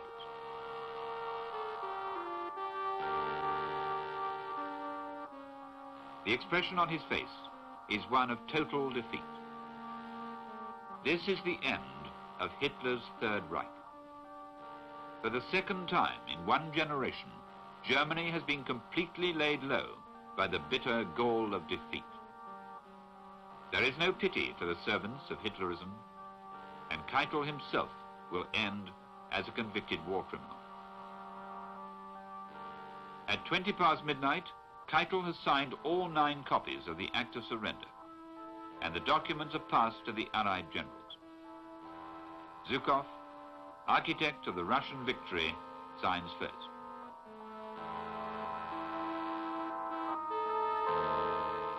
One after the other, the Allied generals endorse the formal end to the fighting that has ravaged Europe for 6 long years.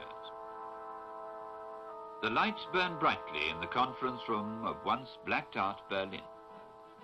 The war in Europe is over.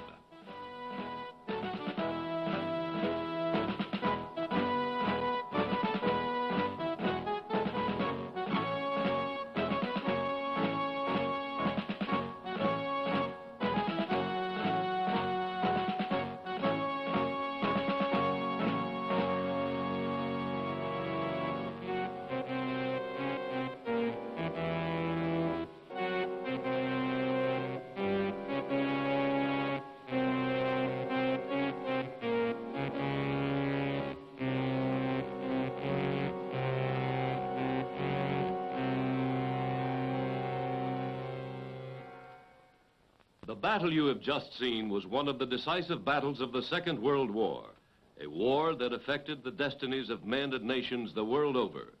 The film you have just witnessed was discovered in film libraries all over the world and painstakingly edited to show you the incredible impact these individual battles had on the outcome of this most devastating of wars. The world, thanks to these films, will never forget the tremendous effort put forth by all people included in the big battles.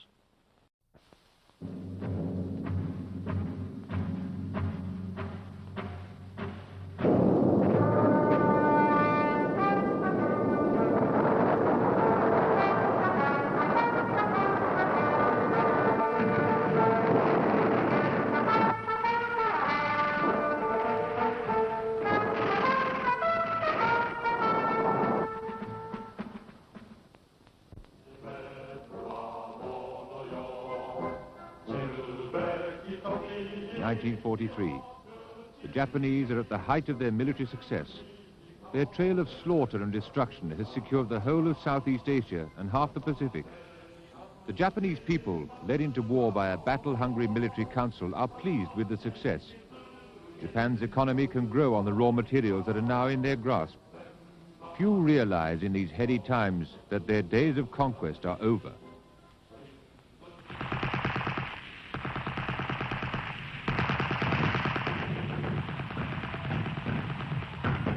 The Americans have already taken Guadalcanal and thus secured their lines of communication across the Pacific.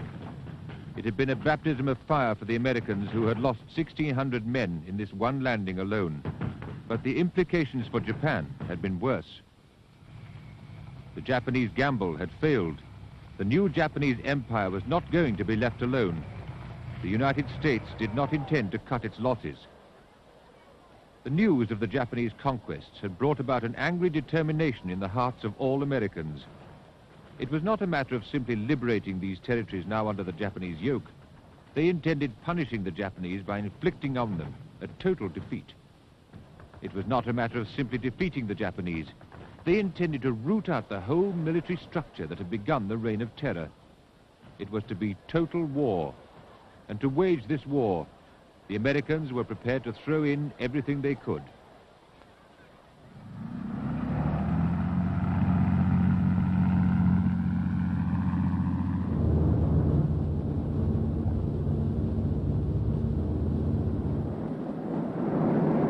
Midway had already shown that the balance between the two powers was a fine one.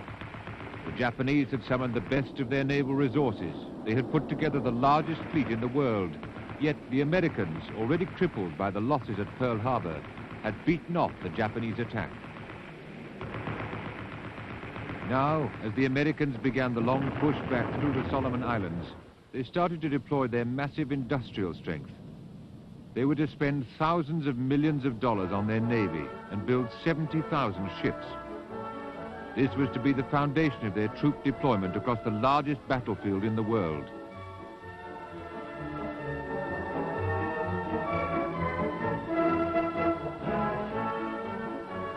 They built over 200,000 planes, 84,000 tanks, nearly 2 million trucks. In the 4 years that the Americans were in the war, they manufactured 3 million rifles. They produced over 1 million machine guns, 1 million motors. And before they were finished, they had put over 11 million men into the battlefield.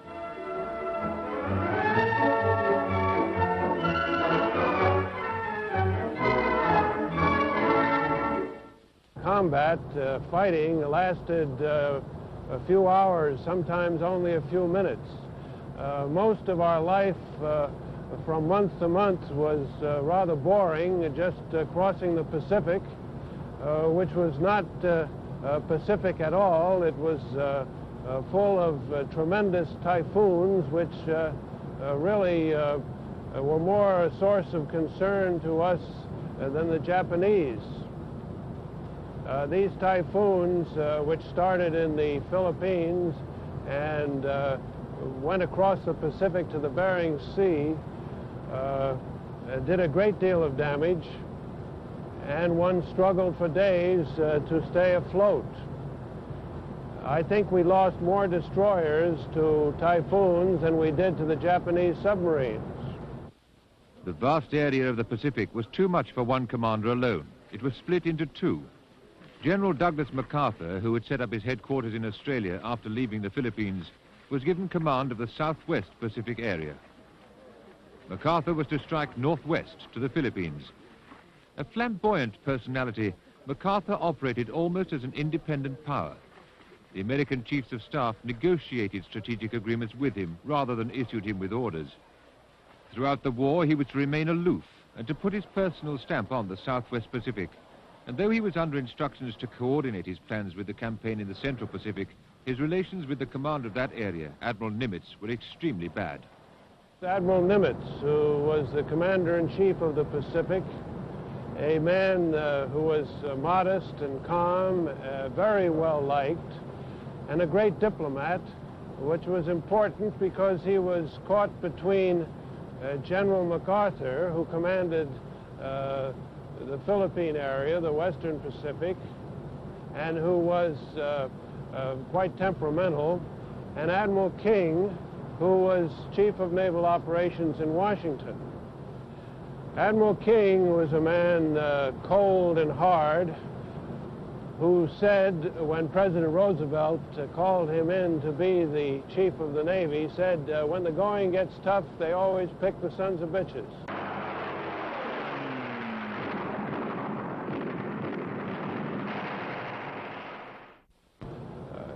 General MacArthur was quite a different man, brilliant, highly susceptible to flattery,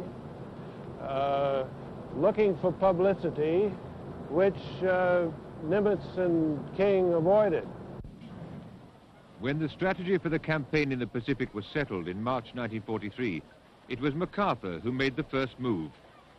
Within 6 months, he had advanced to within striking range of Japan's most important strategic base in the south. On December the 26th, 1943, the Americans, under General MacArthur, struck at the heart of the Japanese territories in the southwest Pacific, Rabaul, in New Britain. Part of this force had fought at Guadalcanal. The Americans had had over a year to perfect their landing techniques, but they met little opposition here.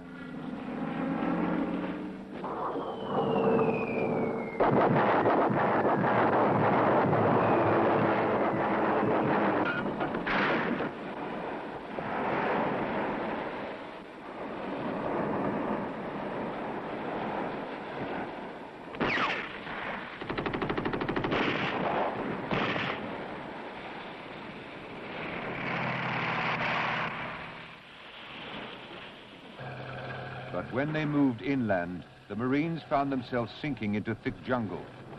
The undergrowth, the mosquitoes, the swamps, and the violent tropical rainstorms were harder to overcome than the Japanese.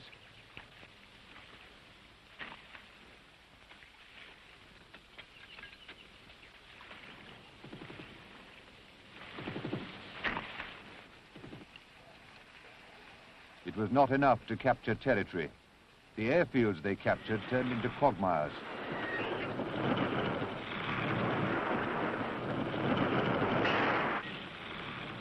Their air cover was cut. Their wounded could not be flown out. It was to take them 3 months to get a firm grip on New Britain, and Rabaul was bypassed and never taken. Admiral Nimitz had had an equally tough time in the Central Pacific.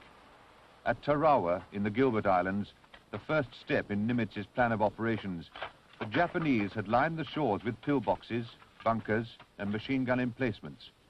They were ready for the Americans.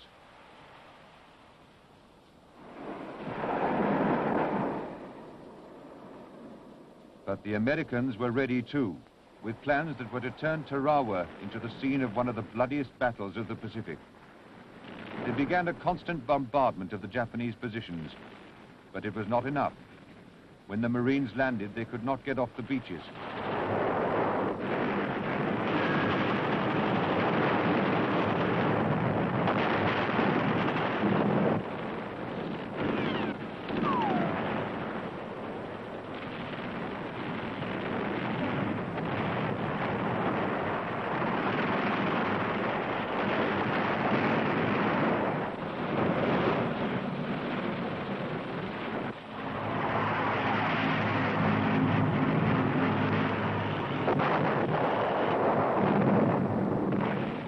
It took the Marines 3 days before they could move inland.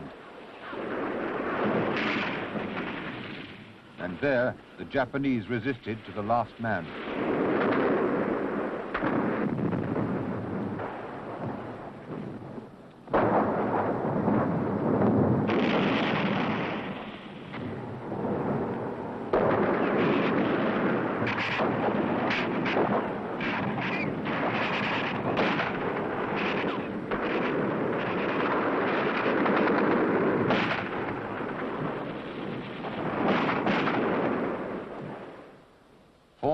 Japanese defended Tarawa.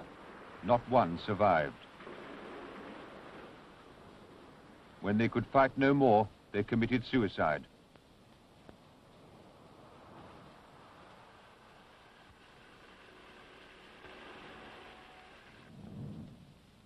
In Japan, the Emperor's birthday parade went on as usual. The defeat at Tarawa was far away, and the censors had kept all reference to defeats out of the newspapers. It was a time to celebrate the end of the white man's domination of Southeast Asia. It was a time to proclaim the independence of the former colonies of Burma, Malaysia, and Indonesia, and to invite them to join in the great East Asia co-prosperity sphere under the rule of Japan.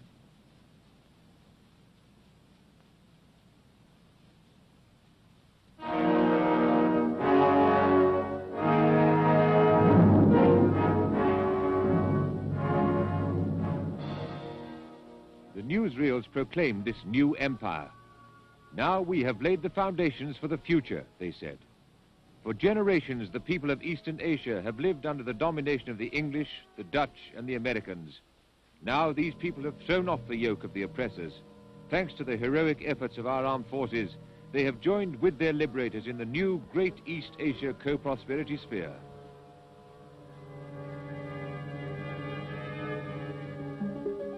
Meanwhile, in China, Chiang Kai-shek was still holding out against the new Great East Asia co-prosperity sphere. His nationalist forces were still keeping the major part of the Japanese army busy. He had spent a decade fighting the Japanese and was still the central figure in the war with Japan.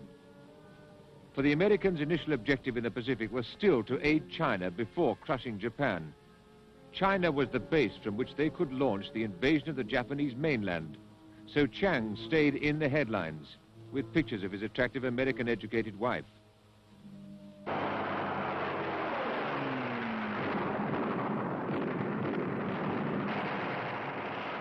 Now that the Japanese had occupied Burma and cut Chiang Kai-shek's last land link with the outside world, the only way his allies could communicate with him was by air from India, over the mountains north of Burma, some of the worst flying country in the world.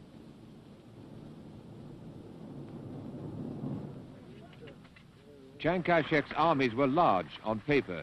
They looked very good on propaganda films, but in fact, their equipment was poor.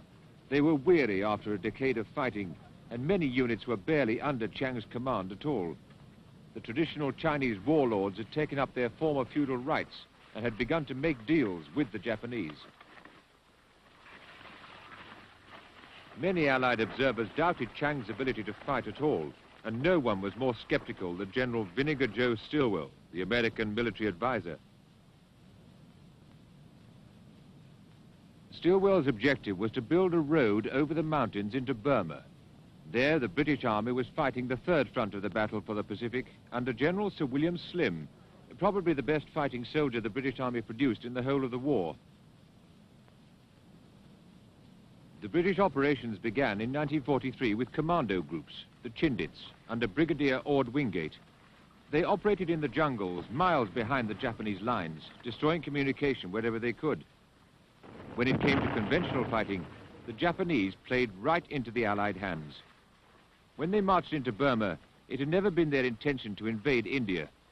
They had regarded the mountains along the Chinwin River as an almost impenetrable natural barrier that would protect the northwesterly flank of their empire.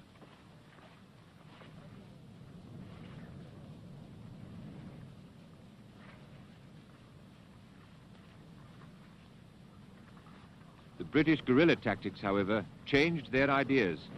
The Chindits could get through the mountains and hit them with force.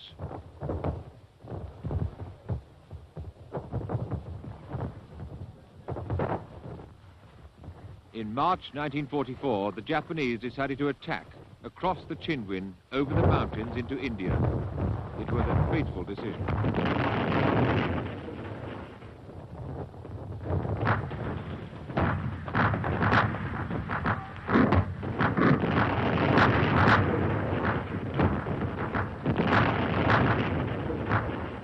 The British held firm. Before them, the Japanese exhausted themselves. Their lines of communication stretched through miles of almost impenetrable jungle, always prey to the British guerrillas still lodged there. Eventually, it was the Japanese who fell back, and then began the Allied advance.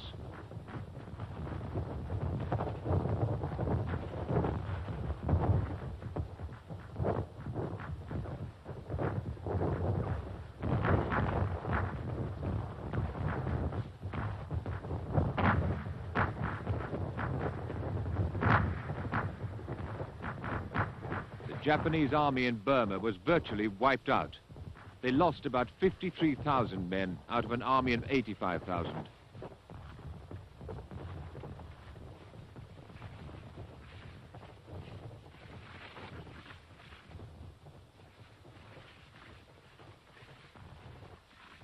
The Allied armies, with British, American, Indian, and even Chinese troops, swept through Upper Burma and reopened the road to China. The next year, under their new commander-in-chief, Lord Louis Mountbatten, the Allies went on to greater victories. Burma turned into a disaster for the Japanese, as had been Tarawa and Rabaul. But there had been others by now, so shattering that the Japanese censors could no longer hide the truth. Nimitz, in the Central Pacific, had reached the Marianas and was ready to strike a death blow to the Japanese carrier fleet. June the 19th, 1944. Disastrous day for the Japanese. 300 American fighters took part in the battle, and they were to shoot down as many of the Japanese planes. 2/3 of the Japanese fighter strength in the area was to be destroyed.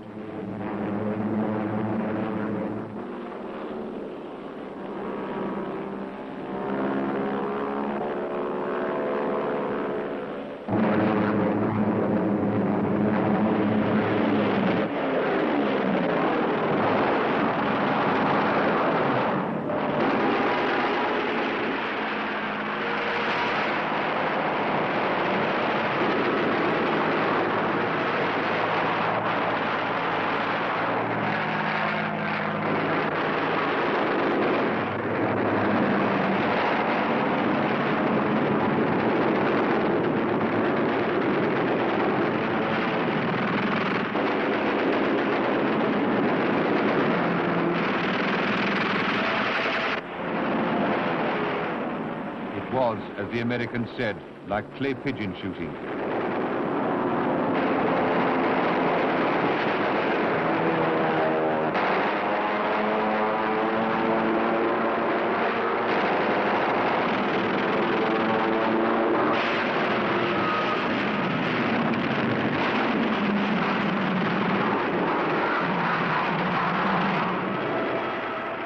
When the Japanese fighters were overcome, the Americans turned on the Japanese fleet.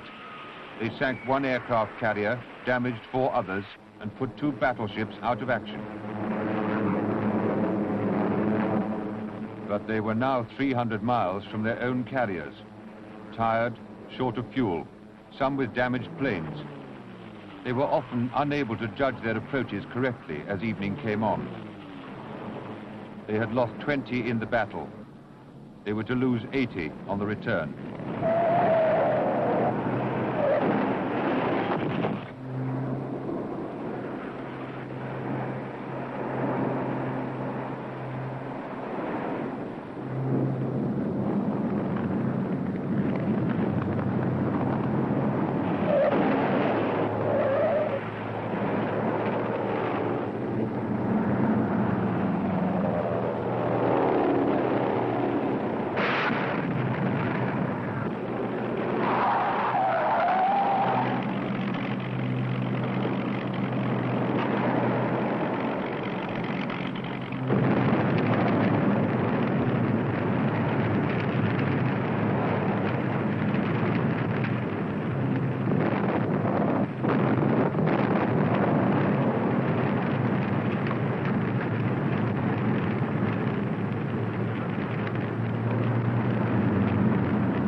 Whilst the air battles were being fought off the Marianas, the Americans were also bombing Saipan.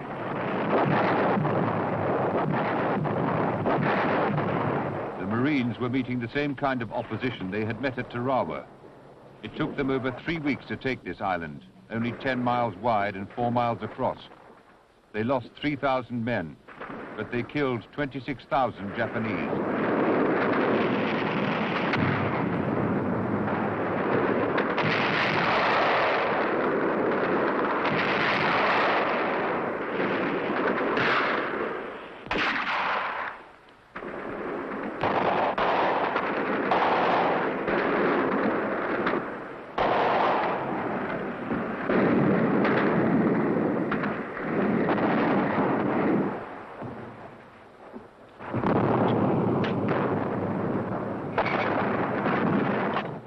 The last resistance was in the central mountains.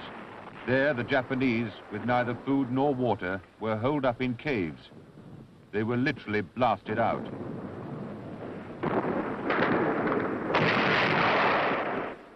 When there was no resistance from the caves, it was because the defenders had saved their last bullets for themselves. Japanese civilians also were holed up in the caves. They too committed suicide.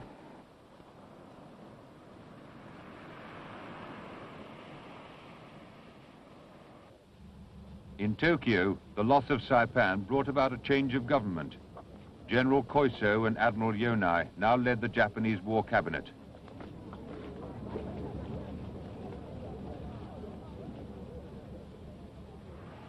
Everything was now to be directed to the war effort. Everyone was mobilized. Even children were sent to work in the factories. Students were conscripted into the army.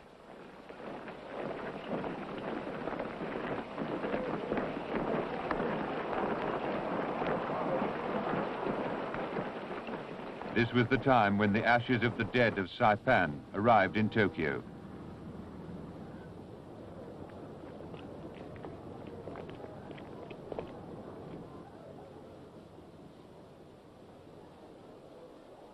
It was a warning of what was to come. The Americans had already assembled the largest force ever seen in Pacific waters and were heading for the Gulf of Leyte in the Philippines. The last surviving ships of the Japanese fleet were coming to meet them.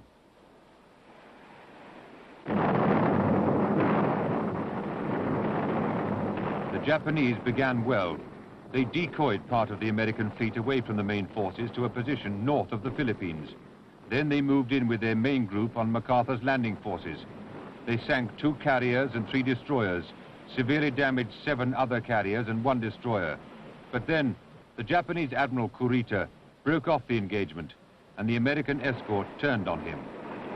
The invasion force carried on unhindered.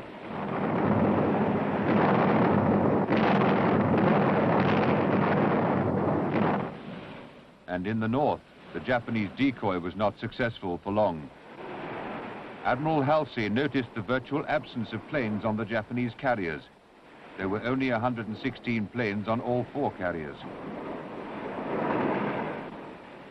The Americans immediately sent their fighters into action.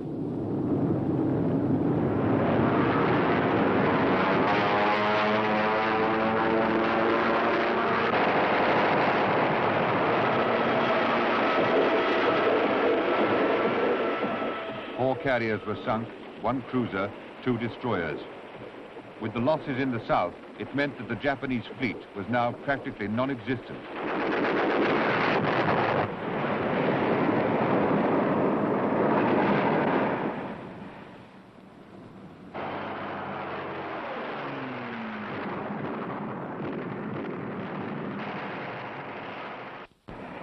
And now, the Americans reached the Philippines. In October 1944, they landed at Leyte, where there was no opposition.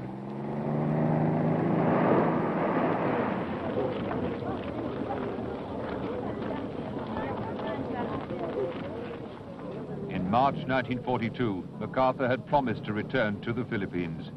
Now he kept that promise.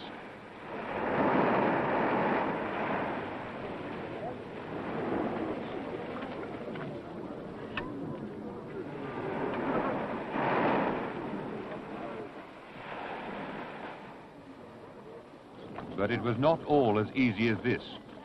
In the main island, Luzon, the Japanese held out. Manila, the capital, had to be cleared yard by yard.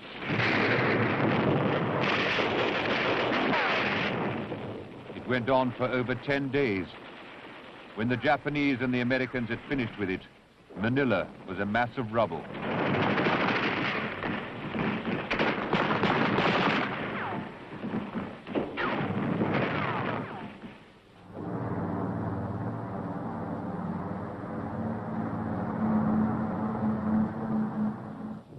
Almost a year before MacArthur declared the Philippines liberated.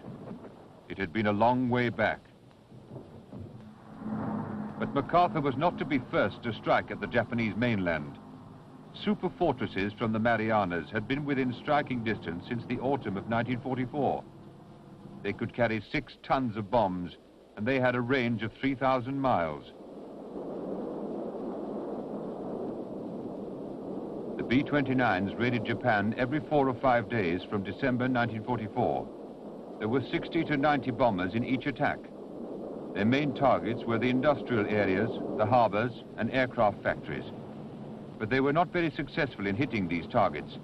Bad weather and inadequate training meant that many of the bombs fell on civilian areas. The Japanese had no reply to the firepower of the fortresses. The only way they could stop them was to ram them.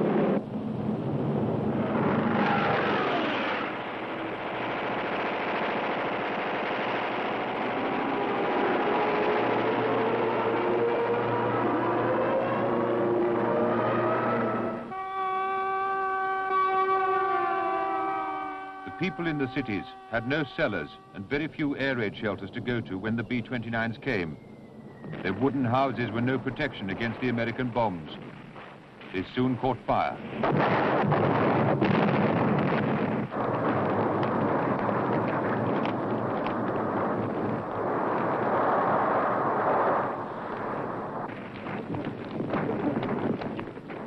And now, in 1944, evacuation of children to the country had to be organized.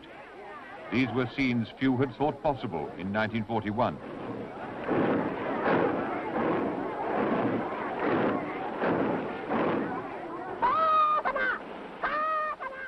While the children were being organized in their evacuation camps, their parents in the cities were also being organized for the last effort. Every inch of ground was turned over to grow vegetables. Even units of the Army Reserve were detailed to work in the fields. Japan prepared for a long siege.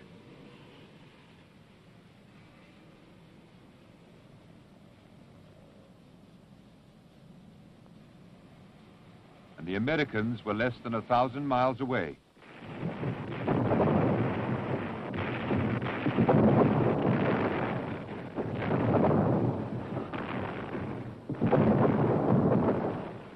Admiral Nimitz was now preparing to invade Iwo Jima in the Bonin Islands.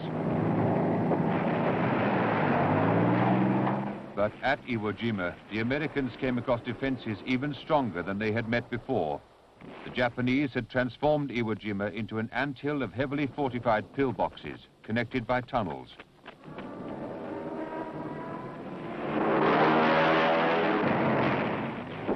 On the 19th of February 1945, the first wave of assault craft landed the Marines. They could not get beyond the beaches. They were under heavy fire from positions they could hardly see. Casualties were heavy.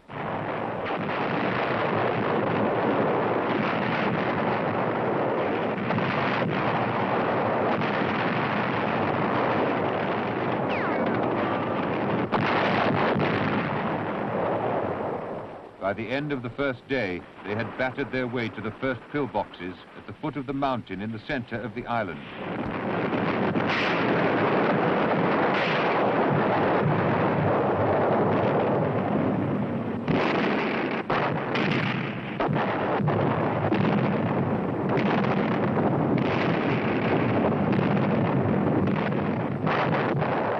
But when the morning came, it was as if they were only starting.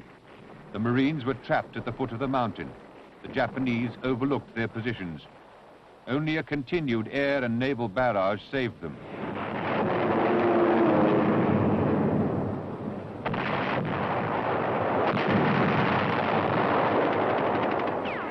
Iwo Jima is 4 miles long, 2¼ miles across.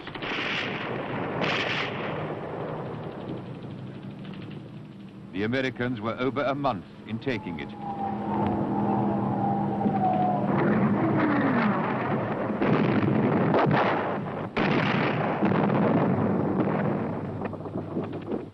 Though they lifted their flag to the top of the central mountain on the 4th day, they were never sure where the next Japanese attack would come from. In the end, it was the sheer weight of their firepower that won Iwo Jima for the United States. But they lost 7,000 men, and the Japanese dead numbered 21,000.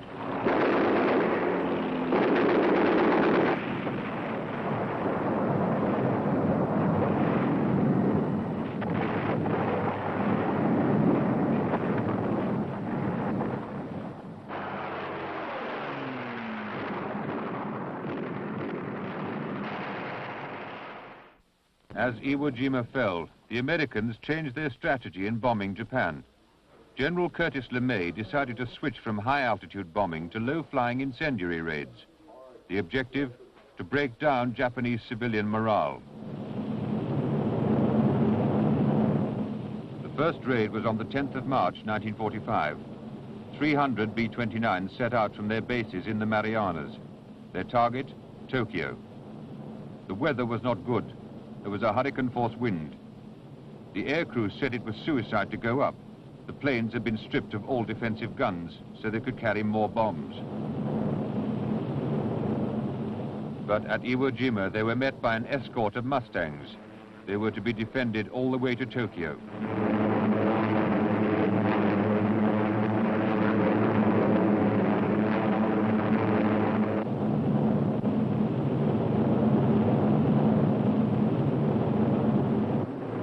The B-29s on the Tokyo raid carried more than 1,600 tons of bombs, mainly clusters of incendiaries and napalm. At midnight, a deluge of fire fell on Tokyo. It lasted for 3 hours.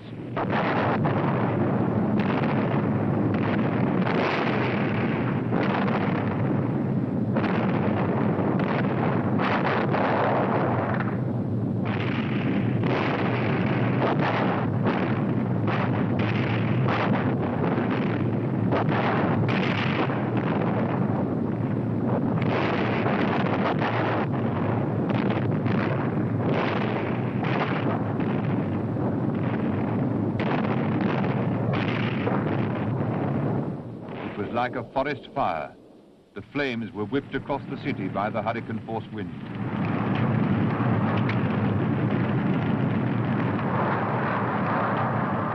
There was no shelter from the flames. Anyone who took refuge was burned alive. 72,000 died that night, and by morning nearly half of Tokyo had been burnt out.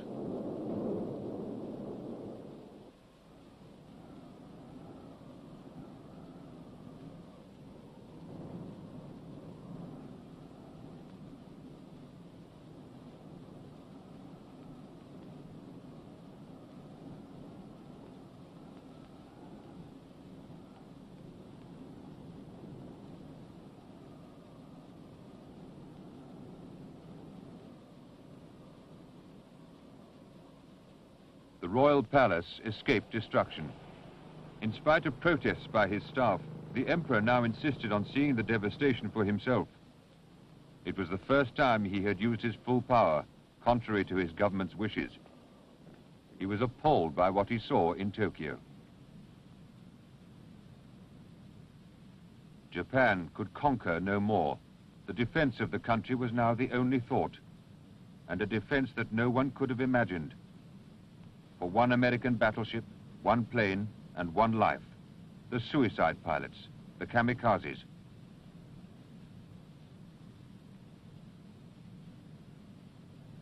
They were all young men in their 20s, all volunteers. By the end of the war, the Japanese had trained 5,000 of them. One who miraculously survived, Ryuichi Nagatsuka, remembers. The squadron leader called us together at the end of March 1945 and said, "I'll be glad to tell you, but the High Command has asked you to enroll in the kamikazes. It's not a direct order. You are being asked to volunteer. You have 24 hours to decide."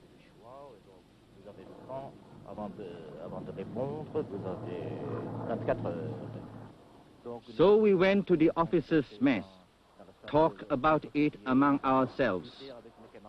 Just about everybody was ready to go. To be a kamikaze was to defend the homeland, to defend our parents and our family.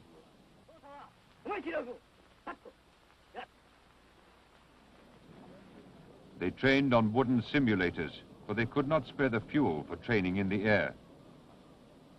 They were taught just two things, how to take off and how to dive. I got into the plane, but then I got down again and touched the soil of my homeland for the last time.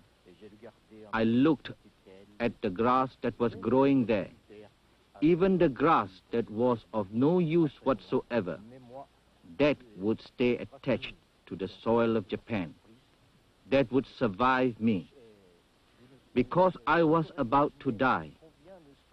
You cannot possibly imagine just how attached we are to the soil of our homeland.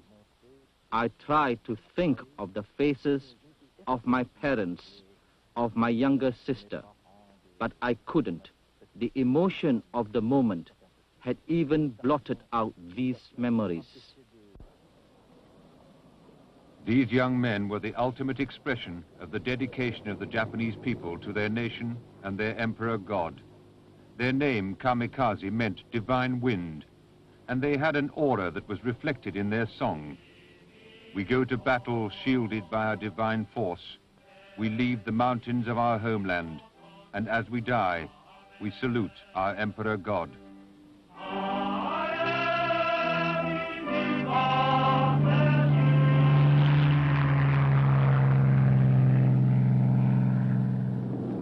The kamikazes were a terrifying weapon, at least at first, but it was a sign to us that the Japanese knew that they had lost the war. Kamikaze was just a flyer with very little experience trying to crash on a ship. Hardly any evasive action, just a dive. So if you were in the right position, you could shoot it down pretty easily. But where it was very, very bad is for people on board ship. My destroyer, the Lamson, was hit by a suicide pilot who struck the ship just behind the bridge.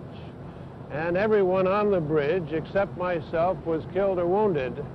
And the survivors had to jump in the water to save themselves from the flames. In 2 weeks, in our group called a division, of eight destroyers, we lost half, either sunk or damaged by the kamikazes.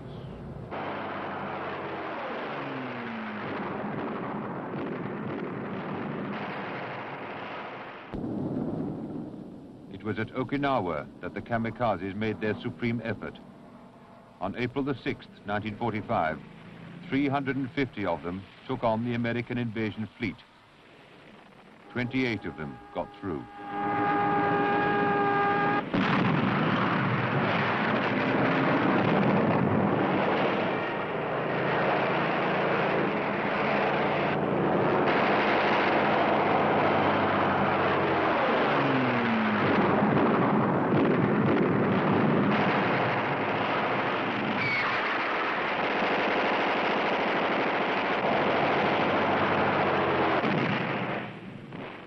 As a force, the kamikazes were a serious threat to the American fleet. But it was the dying gasp of the Japanese forces. There were just not enough of them.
On the 26th of July, 1945, the Allies issued a final ultimatum to the Japanese to surrender or be destroyed. Civilian members of the Japanese cabinet had already made peace feelers through the Russians, though their military colleagues did not know this. Stalin passed these peace feelers on to his allies at Potsdam. But when the Japanese government replied to the Potsdam ultimatum, the translation was not clear. The new American president, Truman, concluded that the ultimatum was being rejected. He gave the order for the atomic bomb to be dropped on Japan. Tragic fate has thrust upon us grave responsibility. We must carry on. The man who was to drop the atomic bomb was Colonel, now retired General Paul Tibbets. His commander, General Spaatz, was awaiting a decision on where to drop it. And his instructions to me were to be prepared for a split operation, meaning that I had to make an organization that would be capable of going to both the European theater and the Pacific theater. Tibbets did not know that the bomb would never be ready to drop on Germany. When it was successfully tested, Japan alone remained to be defeated. The weatherman indicated that the first 2 weeks of August would be the best time for weather in the area of Japan that we were interested in. And the cities that we were interested in were Hiroshima, Kokura, Niigata, and Nagasaki. On the 5th of August 1945, the bomb was loaded onto a specially equipped B-29 bomber on the island of Tinian in the Marianas. It was 10 feet long, 28 inches in diameter, and weighed 9,000 pounds. At 2:45 the next morning, the plane took off for Japan.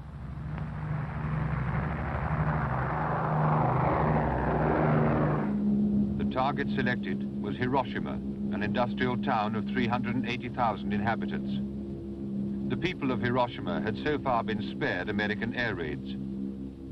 At 8:15 in the morning of the 6th of August, the atom bomb was dropped. There was a blinding white flash, then a shock wave that lasted about a second, and in that time, 4 square miles of Hiroshima were obliterated.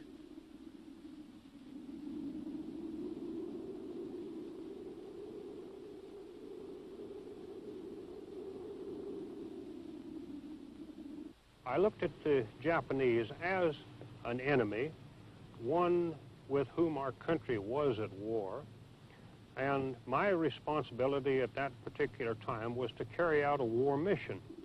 65,000 buildings collapsed, and houses were completely destroyed a mile from where the bomb fell.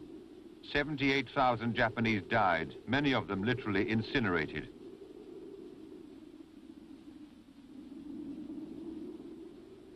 "51,000 people were badly injured. For the first time ever, air raid victims suffered the appalling effects of radiation burns. 3 days later, a second atomic bomb was dropped on Nagasaki. This one did less damage as it did not explode over the center of the target area. Nevertheless, 24,000 people were killed, and of the 43,000 injured, many were later to die a slow, painful death from the lasting effects of radiation. In the fire raid on Tokyo 5 months earlier, the actual damage had been greater, and 84,000 people had then been killed and over 40,000 injured. But the injuries of the victims at Hiroshima and Nagasaki were of a new and hideous nature. The psychological effect of the atom bomb on his people was such that the emperor personally made the final decision to end the war.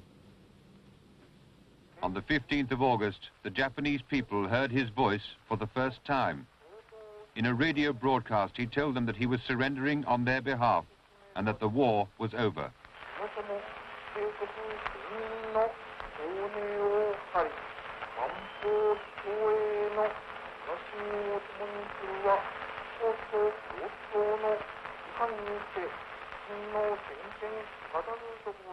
On the 2nd of September 1945, Japan formally surrendered to the Allies on board the American battleship Missouri in Tokyo Bay.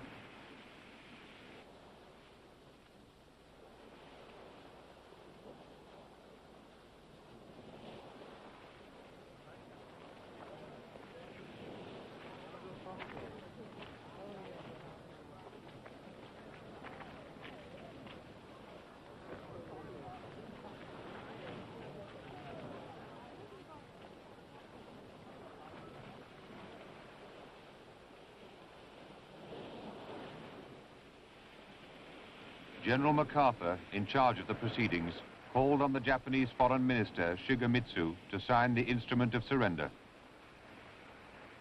I now invite the representatives of the Emperor of Japan and the Japanese government and the Japanese Imperial General Headquarters to sign the instrument of surrender at the places indicated.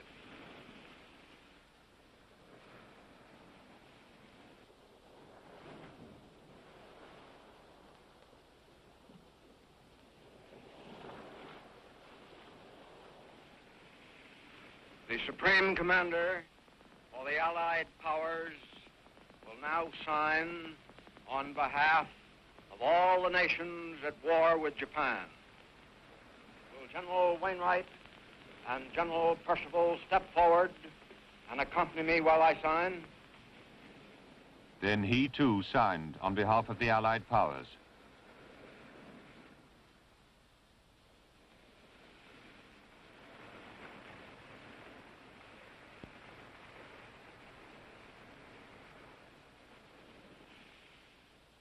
It is my earnest hope, and indeed the hope of all mankind, that from this solemn occasion, a better world shall emerge out of the blood and carnage of the past.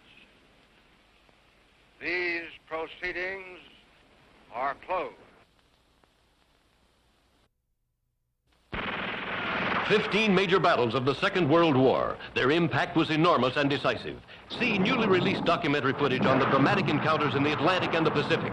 See the great historical battles in Russia, the Normandy landing, the bombing of Berlin, the invasion of Italy. See the big battles of World War II, the fateful encounters upon which hung the destinies of men and nations. See the big battles.